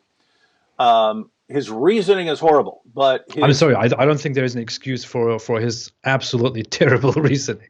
yeah. I don't No, know. what I'm saying is his followers tend to, oh, he's spouting off a bunch of references. Therefore, we can trust whatever he says, no Yeah, matter how yeah, yeah. irrational or illogical it is. I mean, just the point. I mean, there are multiple problems with what he just said. But just think about the point AP was saying. So he's telling this teenager who doesn't know, who might not be able to think quickly on his feet. Hey, you saying you're going to wish Merry Christmas so that you can get along with Christians and be on good terms with them. Um, that would be like you saying I'm going to eat pork and drink alcohol to get along with them. Well, no, because the question is, and we're getting this from this from Muslims. You go back to Yasser Qadi, he's saying it depends on what you mean by Merry Christmas, right? It depends on what you mean by that. Shabir Ali was saying the same thing. What do you mean when you're saying Merry Christmas? Are you just wishing them well? So the question is that, are you affirming a person's theology? Are you affirming a person's theology by saying these words? That's what's under investigation. And Zakir completely ignores that. He says, nope, you're doing it. That's a fact. Let's move aside. And then let me draw the parallel to drinking alcohol and eating pork. And so, but he can give a bunch of references. And so people will just accept anything he says, right? He'll go up and Yeah. chapter number 15, verse number 26, and just say that a bunch of times, and they'll cheer no matter how idiotic the point he makes out of it is. And that's just He's a medical doctor, then that's that's the thing. sad situation. Zakir Naik. Brother, I'm a medical doctor. Hey, people are posting emojis laughing at Zakir Naik. That's not nice, everyone. Don't do that. He's a medical doctor. He's a medical doctor. Shout out to Cheryl R for the super sticker there. All right, couple But quick. why didn't you make a shout out for me? I made 3 super stickers. You're right here. I don't need a shout out. Is like, hey, you. Hey, I see you there. Of course, I see you. You're right here all day. Yeah. Um, All day. By the way, everyone, pay attention to that detail. I'm here all day. yeah, you're here all day. All day. I moved in at David Wood's home. That we made that we explained that in our last episode. We are living in the same house, but You still have it. You still have an invitation to pack up the family, move near me. We'll go live every night. We will wreak havoc. We will wreak havoc on Islam. All right, couple quick comments right here before we get to our last one, our last video clip. But Patrick Fisher says, David, have you thought about doing a live stream with fellow Answering Islam website author and Christian debater, Dr. Samuel Green?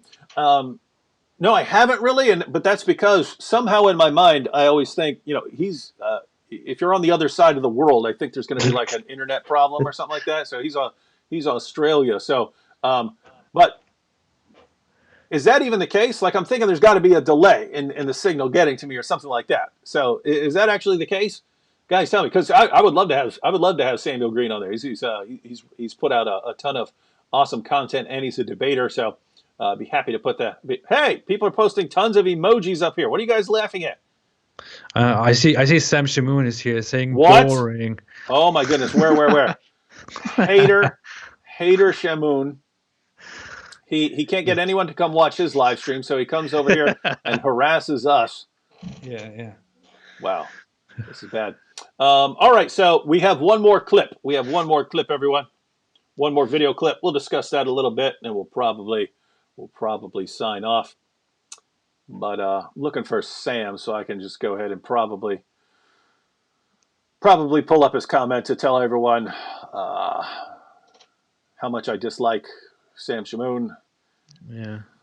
Just Oh, kick him out of the live chat. Just oh, ban actually, him. here was the comment I was looking for. I saw it down here, but Medhead actually seems to be on here trying to rapidly research a bunch of topics.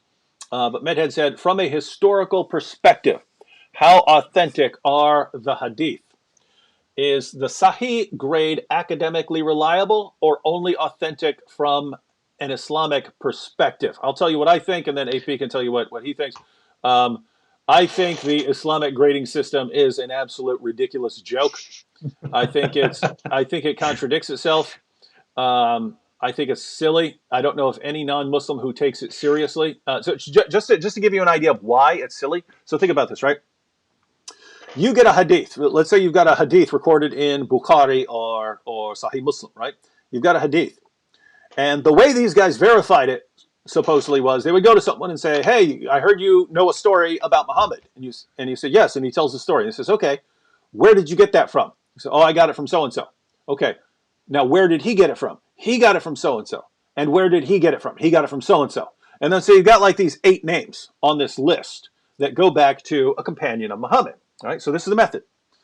And basically the Islamic method is, if you know that all of the people on that list of those, the chain of transmitters, right? So-and-so got it from so-and-so, got it from so-and-so, got it from so-and-so. If you know all of those guys can be trusted, then you can trust the hadith. You know, there are other conditions that can't contradict the Quran or something like that, but that's basically the methodology. Do you trust all the people on there? Now think about this.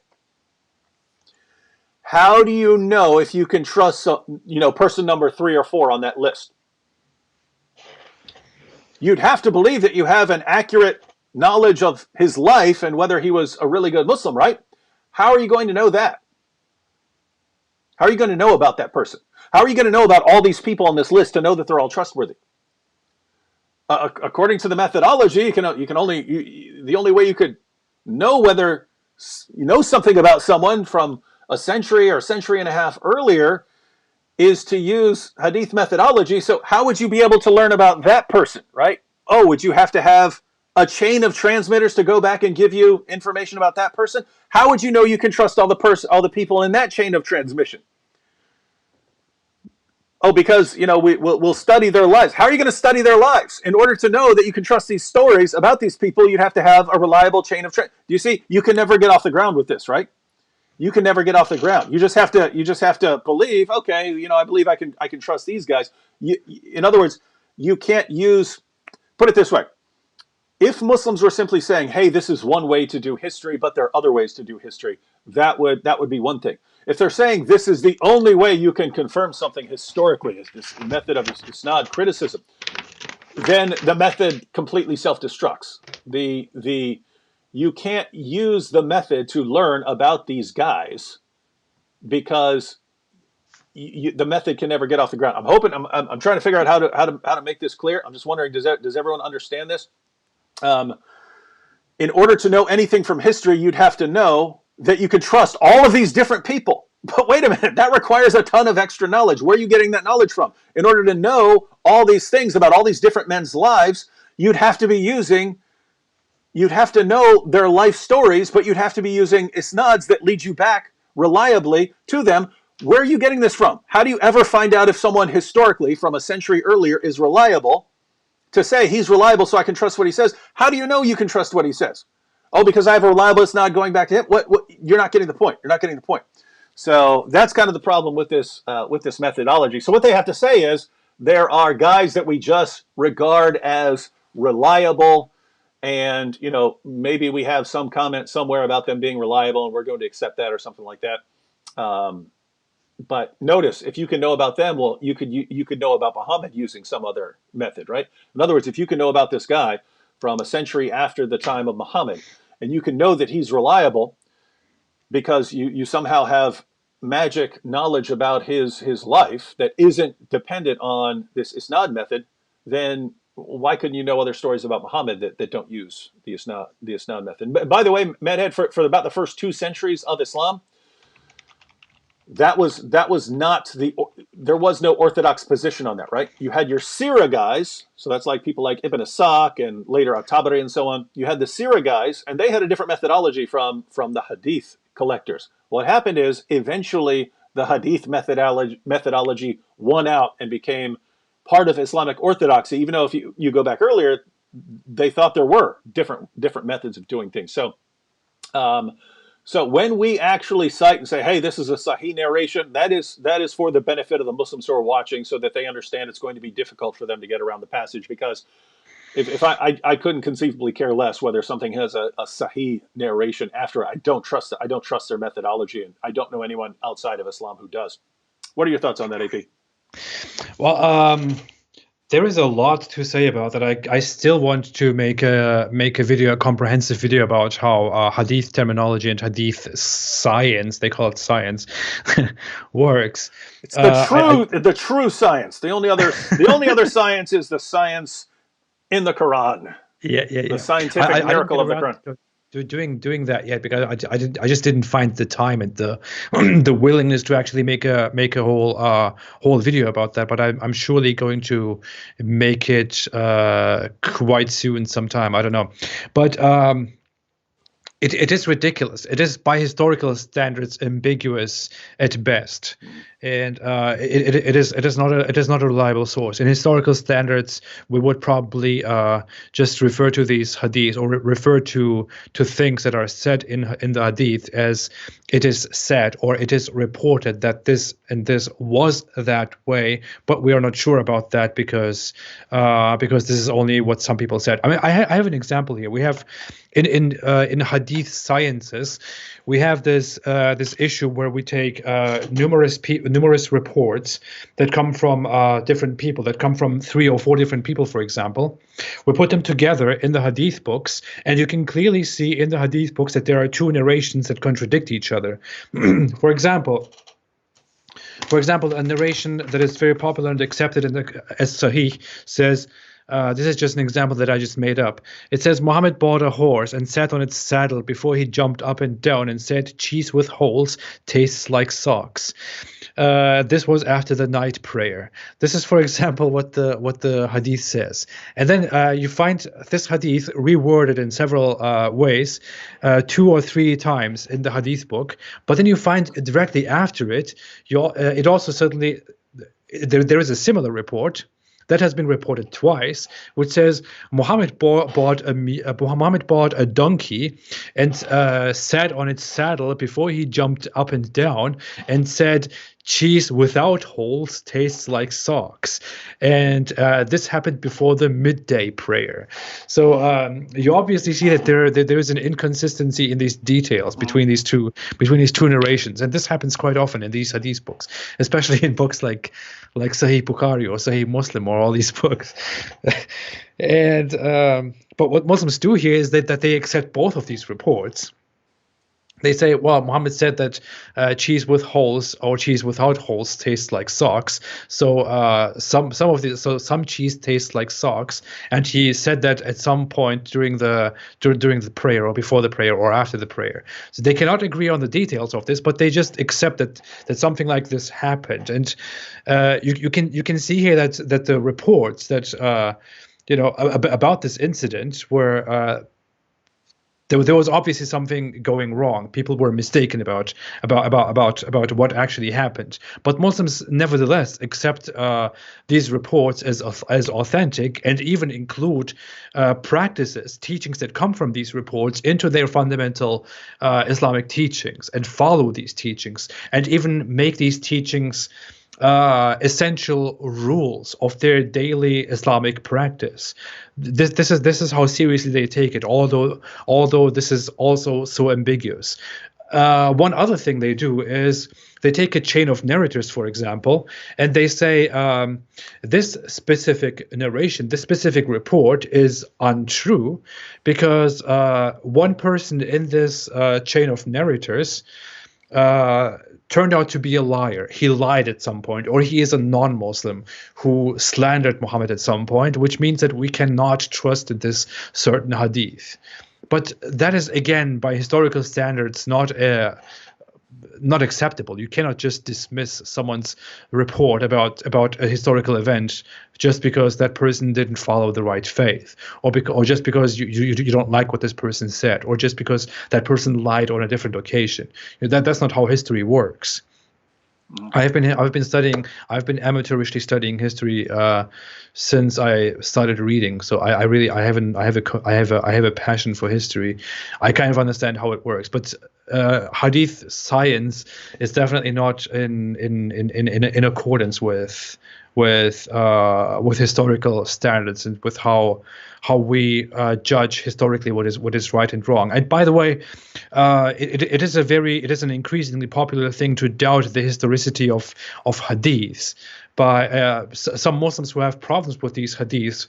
Want to go ahead and say, well, you cannot completely trust the hadiths because they cannot be historically verified. But the problem with that is that the Quran also relies on the hadiths. We can only verify the content of the Quran, and the assertion that the Quran that we have is the original Quran. We can only verify that based on the hadith that we have. So if the hadith are unreliable, if the hadiths are historically unreliable, that would also jeopardize the entire authenticity of the Quran.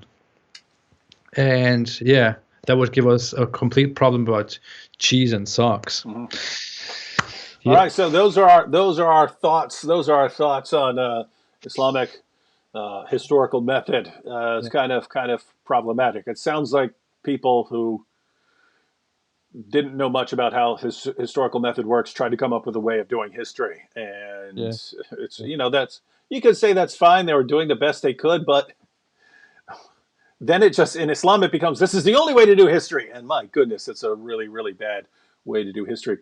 Liza said, I remember when Nabil said that Sir Whitemeat was one of his favorites of the crazy names that Zakir Naik made up. Yeah, everyone, that comes from a video. I think the video is titled Zakir Naik 25 Errors in 5 Minutes. And that's where, again, you can have his followers, and he will be sitting there talking, and his followers will be going, oh, so wonderful, he's so brilliant. When Nabil, who, by the way, actually has a medical doctorate, right? He went to medical school. He's a medical doctor. Yeah, he actually went through Zakir Naik's claim and just sort of paused at everything that Zakir Naik said that was wrong in this 5-minute clip.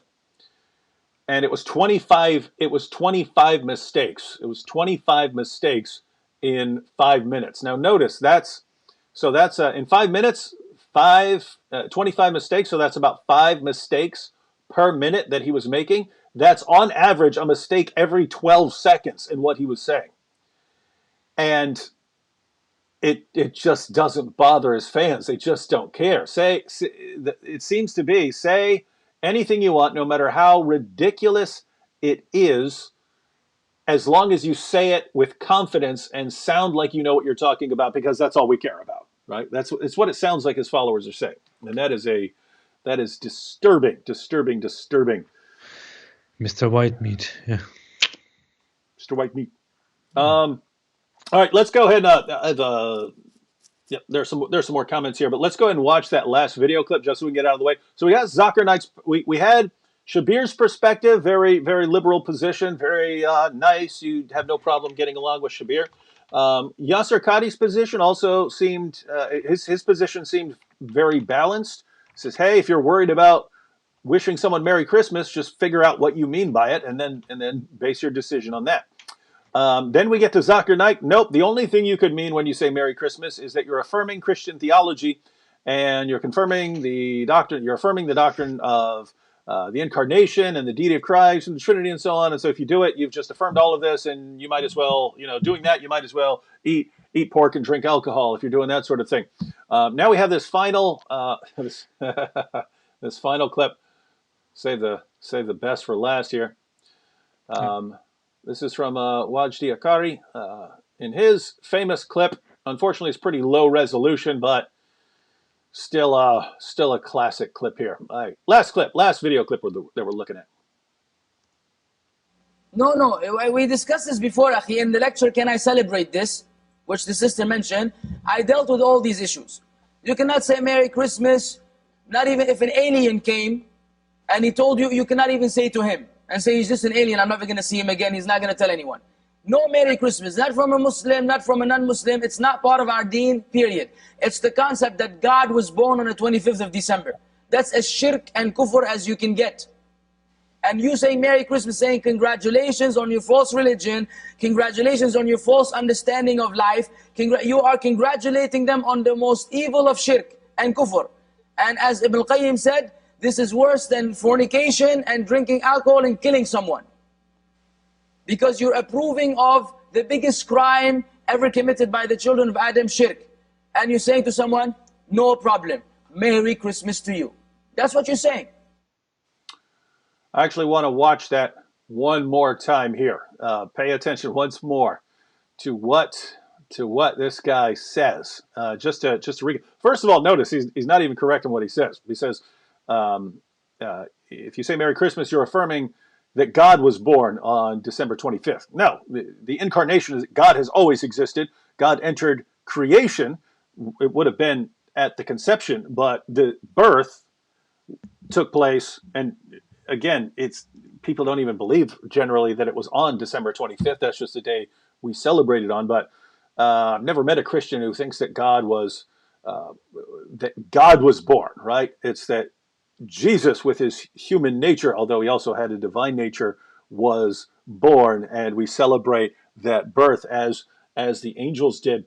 But basically, yeah, notice, because I'm thinking of a parallel here, right? Christians believe that God entered into creation and took on human flesh. And Muslims say, "Oh, this is the most horrible thing in the world. How can you believe that there was a time there was a time there?" There's a passage in the Quran. It is late. I'm on 3 hours sleep right now because I stayed up all night and then made a video. That's why I'm actually in my shirt from yesterday. This is still the same. This is still the same day for me. I took a quick nap, but there's a passage in the Quran, and in my foggy state, actually, if Hader Shamoun is here, he could probably confirm this for me. But I believe it's Surah 27, verses 7 to 9, where Allah appears to Moses, and Allah is in the flames. And the voice comes out and says that he is Allah in the flames. And it says, blessed is he who is in the fire and those who are around the fire. So Allah is the one who is in the flames. So our Muslim friends believe that the Almighty Allah can go into a fire and speak out of a fire. And you would have to believe, if you take that story seriously, you would have to believe that actually took place on a certain date. So you believe that there's some date in history where Allah enters into a fire and speaks out of a fire, right? So you believe that. And yet you'll believe that it's a complete logical contradiction, or the worst sin ever, to believe that there was a time when God entered creation and took on a physical body. So God can be in fire, not in human flesh. He can be in fire, not in human flesh. It's degrading to say that he took on human flesh, not degrading to say that he was in a fire. You guys following me here? Because this is how Islamic reasoning works. All right, we're going to look at this clip one more time, just so you pay attention that he is saying that to say the words Merry Christmas, it's worse than murder. It's worse than killing someone. So we just want to make sure we got this correct. No, we discussed this before, Akhi. In the lecture, Can I Celebrate This, which the sister mentioned, I dealt with all these issues. You cannot say Merry Christmas, not even if an alien came and he told you, you cannot even say to him and say he's just an alien, I'm never going to see him again, he's not going to tell anyone. No Merry Christmas, not from a Muslim, not from a non-Muslim. It's not part of our deen, period. It's the concept that God was born on the 25th of December. That's as shirk and kufr as you can get. And you saying Merry Christmas, saying congratulations on your false religion, congratulations on your false understanding of life, you are congratulating them on the most evil of shirk and kufr. And as Ibn al-Qayyim said, this is worse than fornication and drinking alcohol and killing someone. Because you're approving of the biggest crime ever committed by the children of Adam, shirk. And you're saying to someone, no problem, Merry Christmas to you. That's what you're saying.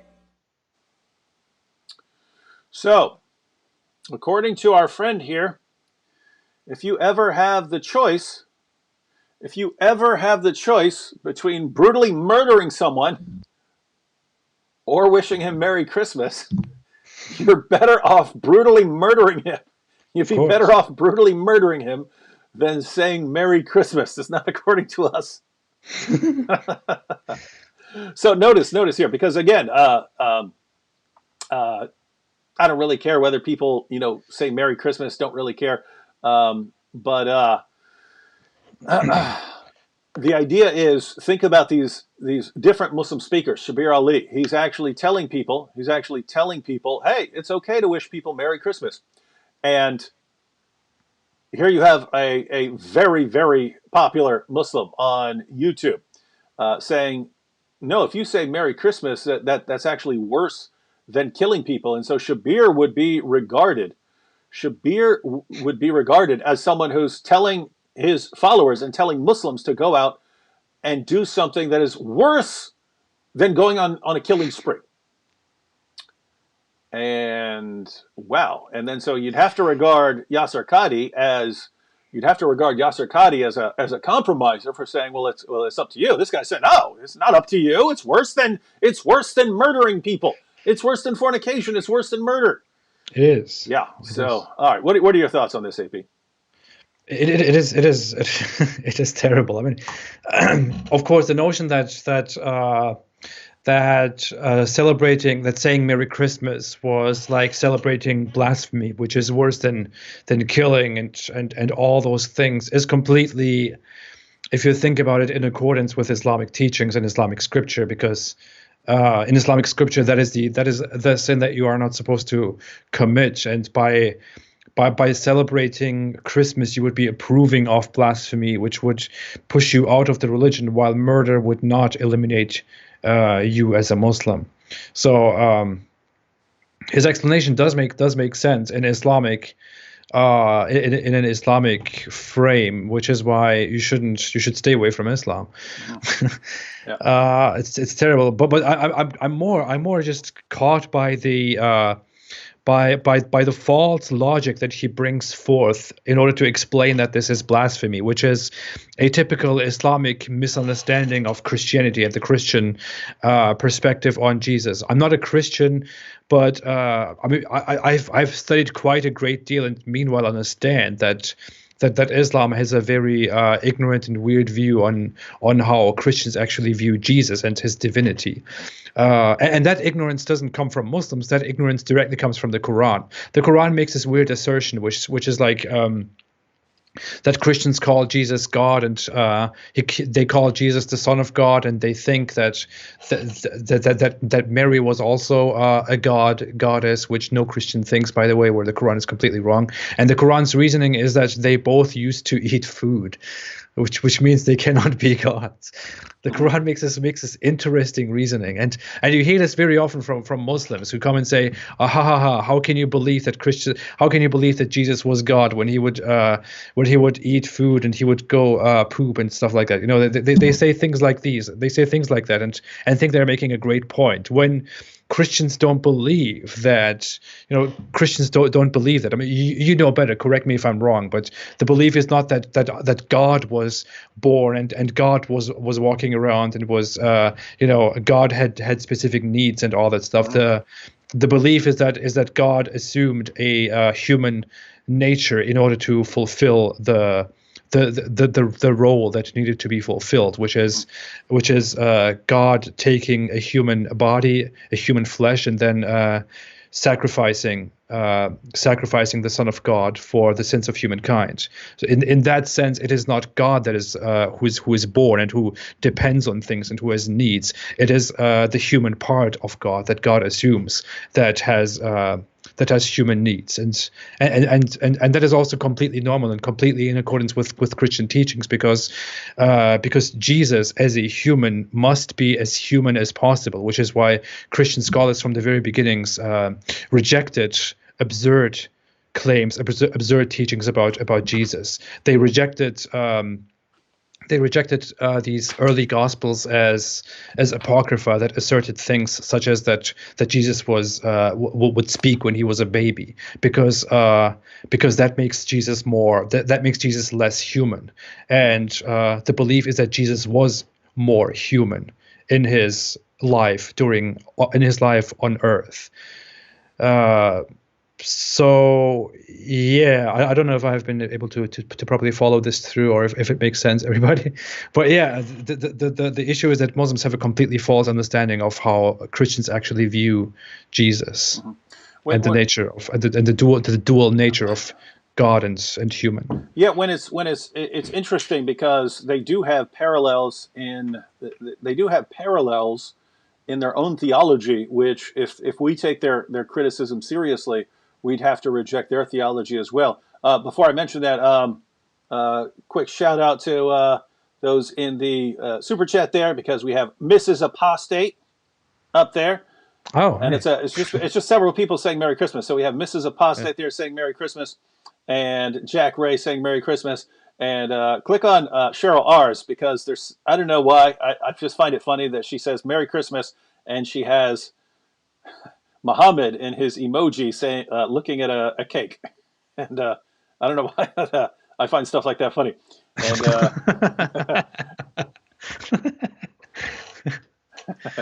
all right. So anyway, I was pointing out that so you have this guy saying, that saying Merry Christmas is worse than murder. And why is that? Well, because you're affirming that God was born, and this would be, well, I've already pointed out that if you have a problem with God taking on human flesh and appearing or something like that, then you should also have a problem with Allah entering a fire, right? You should have a problem with that if he's not going to do that sort of thing. You should have all kinds of problems with things in the Muslim sources which talk about Allah's body, right? If Allah, has a body, then and you're so obsessed with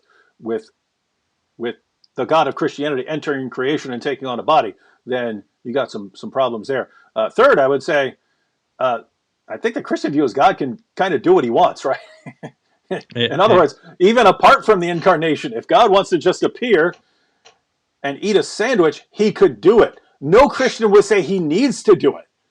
We're saying if he wanted to, he could do it, right? God could do that. God could put himself into a form, eat a sandwich. He could do that. He has the power, ladies and gentlemen. He has the power to do that. Obviously, a Muslim would say Allah has the power to do that. Obviously, a Muslim would say Allah has the power to enter creation. The real view is two things. One, that it would somehow be degrading to God to do that. But two, they don't believe in a God who loves them enough to do that, right? Oh yeah. The God of Islam just isn't very loving. So yeah, so those are some of the issues. But apart from that, there is an interesting parallel, which I've talked about before. But you take something like the Quran, right? You take something like the Quran. If you ask a Muslim, what is the eternal word of Allah? Tell me about it, right? So it's Allah's eternal speech. It has no beginning. It's always with Allah. It can't be corrupted. It can't be changed. And you say, okay, so you've got the eternal word. It can't be corrupted. It can't be changed. I have a problem. There are people who have burned Qurans, right? There are videos online of people burning Qurans. Yeah. How can you burn Allah's eternal word, which can't be changed or corrupted? Obviously, if you're burning it, you're destroying it. It can't be destroyed. How can something eternal be destroyed? You see the problem here, everyone? Yep. So you would ask your Muslim friend, hey, how, this book had a beginning. Wait a minute. You're saying the Quran is eternal, but I happen to know, right here, I know exactly when this book came into existence. This book came into existence. You're lying. You said to me that Allah's word is eternal, that the Quran is eternal. What are you talking about? This book had a beginning, so it has a beginning. It has a birth, if you will. It has a beginning and will eventually fall apart. It's made of paper and glue and ink. What do you mean? I can't figure out what you're talking about here. The correct response from the perspective of Islamic theology is that the Quran has two natures. The Quran has two natures according to Islamic theology. The eternal nature of the Quran doesn't have a beginning, doesn't have an end, can't be changed, can't be corrupted, can't be destroyed. It enters our world as a physical Quran because we're in a physical world, and so it has to be put into physical form. And because it enters our world in a physical form, it now has a dual nature that because it has a physical nature in addition to its eternal nature, because it has a physical nature, now it can come into existence on a certain day with its physical nature. It can be destroyed. It will eventually fall apart. You could burn it, right?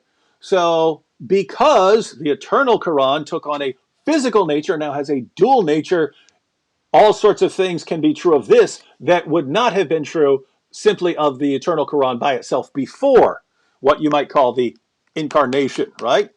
So Yep. if Muslims want to say, no, it's just completely irrational, illogical, and if you're saying, incarnation, then you got all these problems, and you're basically believing that God himself was born or something like that.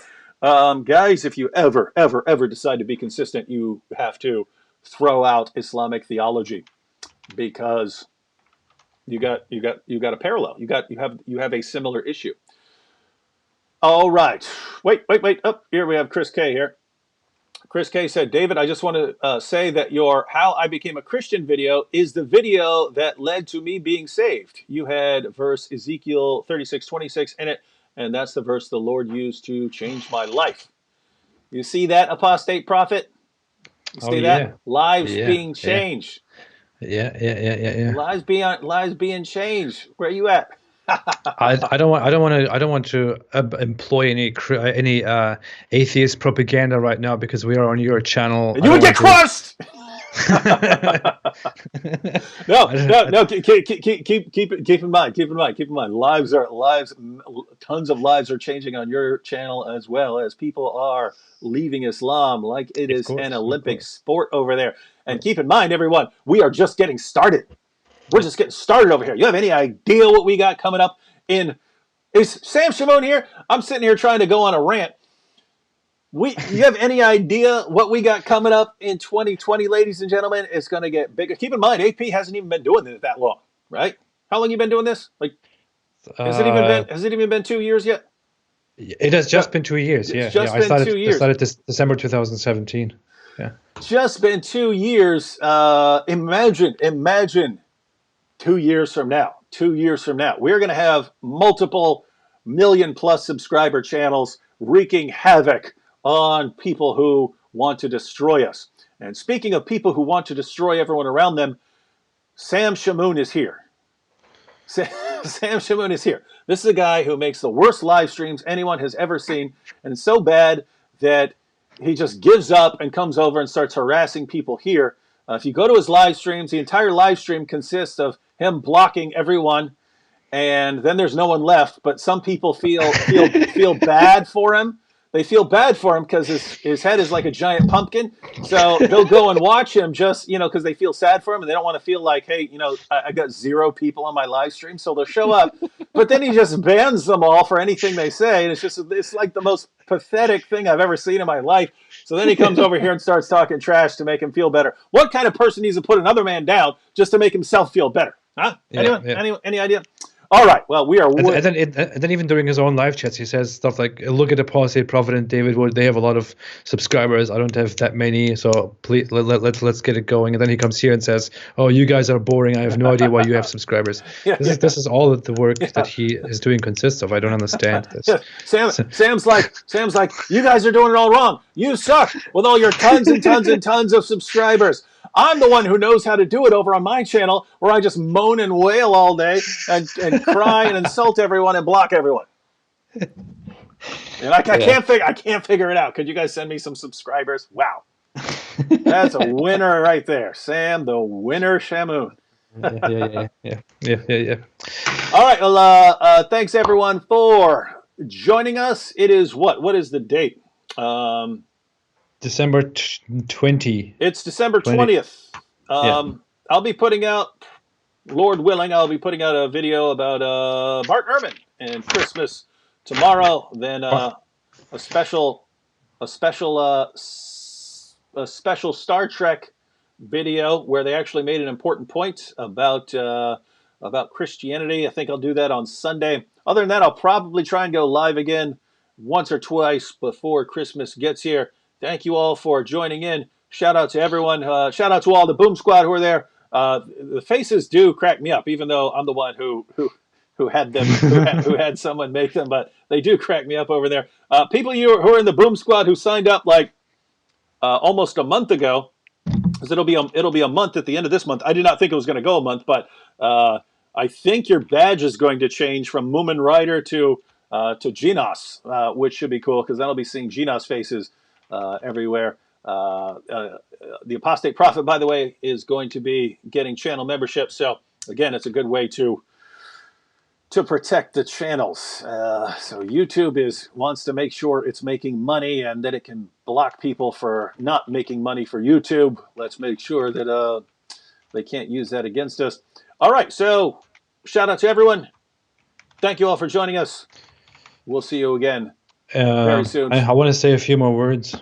If you can think of any words to share here at the end, you have the opportunity, sir.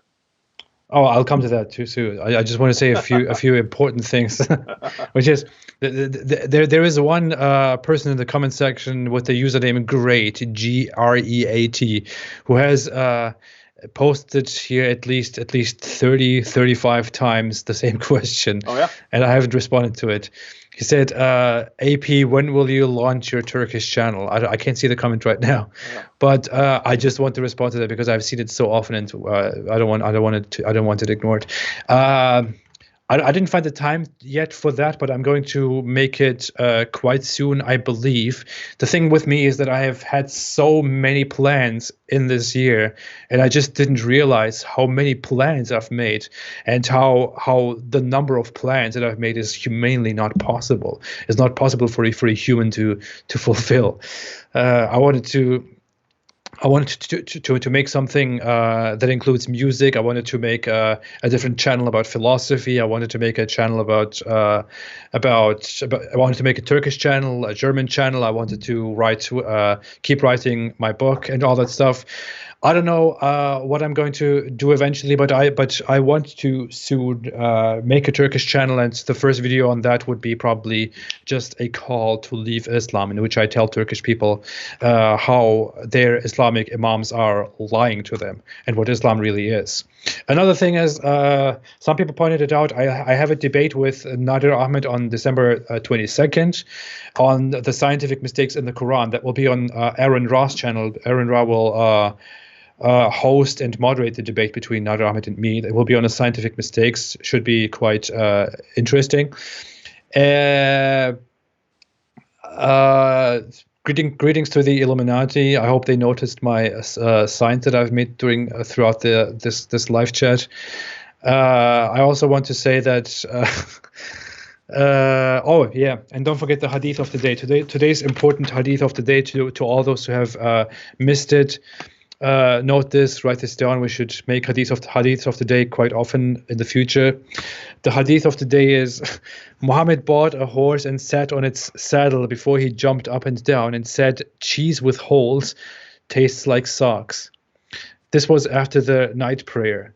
According to a different report, it was before the midday prayer. Again, he said, "Cheese with holes tastes like socks." This is the hadith of the day, and this is where I want to finish my part of the discussion. And I want to say thanks, everyone, and stay away from Islam. All right, thanks, AP, for joining us. And yeah, I think we're done. We got a lot coming out. Oh, also a little side note. If you're talking about like German channel and Turkish channel, what's cool is you're blowing up. Eventually you'll have people helping you out. You know what I mean?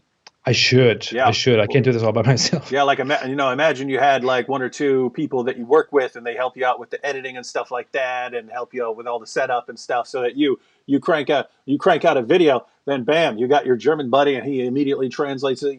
Translates everything, and then your Turkish buddy, he translates everything, so you can just bam re-record those, and you've recorded them, and then they edit those videos for the Turkish and German channels, and killing it, man. In fact, everybody, if anyone wants to come out and help me in quickly editing videos, if anyone is interested in that, it wouldn't be just voluntary work. It would also be paid. I would gladly like to share some of the the support, the financial support that people give, in order to spread this whole thing even further, because that would boost the productivity, would put much more content out there, would bring much more support, would bring much much more attention. If anyone wants to do that, if anyone wants to help me edit these videos, I would gladly gladly make an open invitation here and accept people who want to help me with that. And just to keep in mind. That would be cool. And in the short term, might be good to at some point in the future find someone who you can meet with at some point and just like set aside like a week and just take a bunch of your favorite videos and then get those done, and you can release them over time, and then eventually you got someone that you work with regularly. Well, it's called, so technology is so cool. You can be transferring files left and right. So anyway, point is, big stuff coming up in 2020, ladies and gentlemen. Big stuff. Yeah. Watch what David happens. would also told me that he wants to hire someone to help him with his videos, and for each video he wants to pay $1,200. For each video, $1,200. That's for a short video. If it was a longer video, it'd be much more. Yes. And by the way, he's joking, everyone, before everyone starts sending me stuff. I'll take that, David. Yeah. All right, catch y'all later. See you next time, and God bless everyone. Stay away from Islam. And cheese with socks.